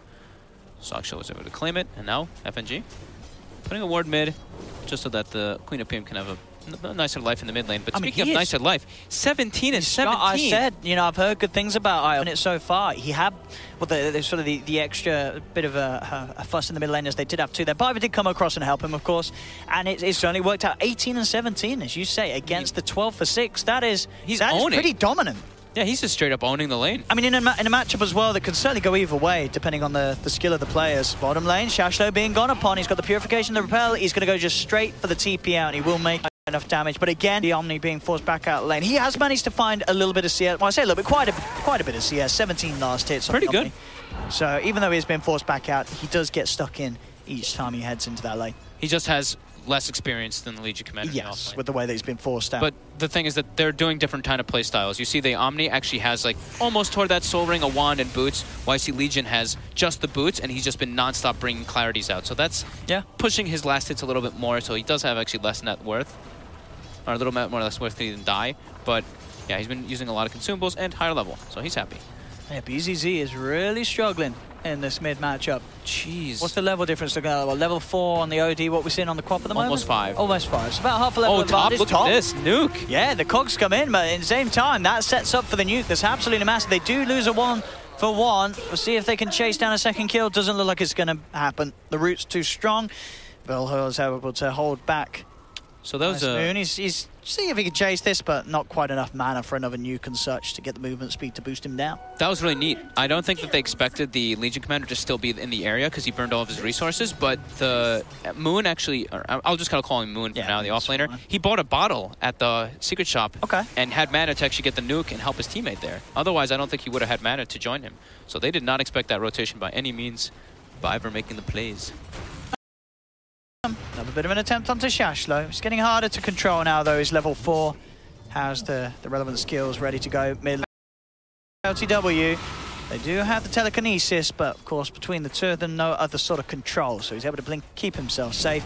Bottom lane, another move in onto Shashlo, but the Purification forces back Illidan. Fine with this, as we've said. Complete free farm on the Phantom Lancer. 46 and 21. Compared to that 32 and 7 of the enemy Razor. I'm waiting for his quick buy to see what he's going to go. Such high free farm, then he could go. I think he could go for it, but I still want the diffusal. Yeah, if you get diffusal as early as he could, it's going to be great. Top lane Biver will be found out. Yeah, I think his strength, if he has treads diffusal, but I always do. Rush. Top lane. Mid lane. On him, can they kill the? But even without the chase down with the Purification, Illidan looking for the easier to Meow, chasing him down with Biver. One more Spirit Lance. Takes down the Rubik. Looks like FNG was able to get. Shashlo's now turned back his attention towards Illidan. You've got the locking down Biver, but Biver's still able to move out of there. Shashlo trying to give Illidan the rundown, but he can't quite finish off that PL. There's not enough control on this Omni Knight. Illidan's, so they get away with the kill, Spirit. They don't. For Illidan is a clear 1k ahead of Dies safely team. Yeah, and look at that, the Legion commander. That was a spectacular. He learned how to do. I'm sure he was versus. He actually did an incredibly good job. Buying this bottle. And I think that sort of goes to the start as well. It just shows that the suicide team up top Agreed. So maybe you would have been better utilizing that mid. Sure, the mids are now even. Pressure earlier, could have got BZZ. Put in bottom with the Omni, and then you would see Omni's done well. I do think that the Naga her time with the Razor, because they didn't really do anything to shut down this Legion commander. Full free farm, pretty much. Yeah, and PL as well, as you say. You know, yeah. PL did not get pressured. Yep. Could have been some adjustments been made, but still going to be able to do now. Supports. While you look at Team Spirit, almost level 6 on Disruptor, almost of the supports on the side of Spirit. Some more in that department. So they are happy. To find his very close to having it. Clocks is very crucial for this game because that provides the needed actual initiation to get on top of that. Or the Razor even. Now Queen of Pain ulti is at the ready again, and we'll be rushing. Silence is always very good versus Omni Knight.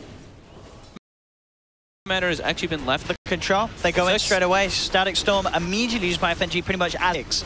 Just of it. And they're going to get power, and Illidan is holding gold. So now I told you, man, it's the Radiance. I think just go for the Battlefield because of how free farmed he is, but the Fusel right now and get. Love you, Illidan. Thank God. It's not happening. Diffusal Blade. He can take over the whole game. Top, kill the Razor, go mid, kill OD. Look at this, it's a bit of an awkward smoke. They should get, but no, he hookshots across. He's got the cogs down. Biver's going to surprise, he's going to survive. TP's now coming in. Control. BZZ trying to dive there, holding him back. Will drop the hammer, takes down the Disruptor. Can Team Spirit find kills in return? They're bringing in Illidan with that newly found Diffusal Blade. He is more than ready to move from hero to hero, but the song's there in time. Holds them.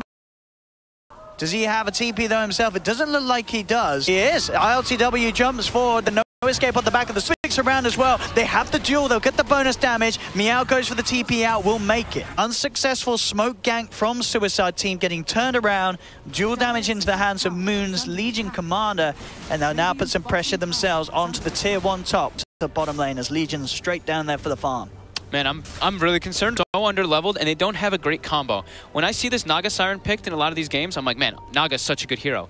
But you need something to throw with it. This game, their Naga combo is pretty much Static Link. Naga sleep into Static Link. And it's very sort of slow. It's very slow, and it's not really a nice combo. It's just very weak in general. Now, bottom lane. That's a big one. That's their carry. Straight in. Here we go with a holding back as he drops the Sonic Wave. Have got a second catch. This is going to be more, or is still surely get the kill. ILTW is going to be able to blink in with a. Will they get the finish? A little low on mana. Oh, he's not going to quite get it. Oh, yes, he is. They've got the glimpse back, and with the rocket flare from starting to really amp up the.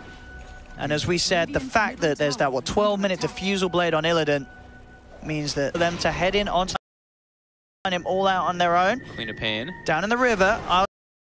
Enough mana to blink out. Biver, he did head in for this one. They are going to try and chase him. One more touch from the Razor will do it. Pops the earn charges in a chance to try and keep alive, but it won't be going in. He's chasing back. Blink away from Moon.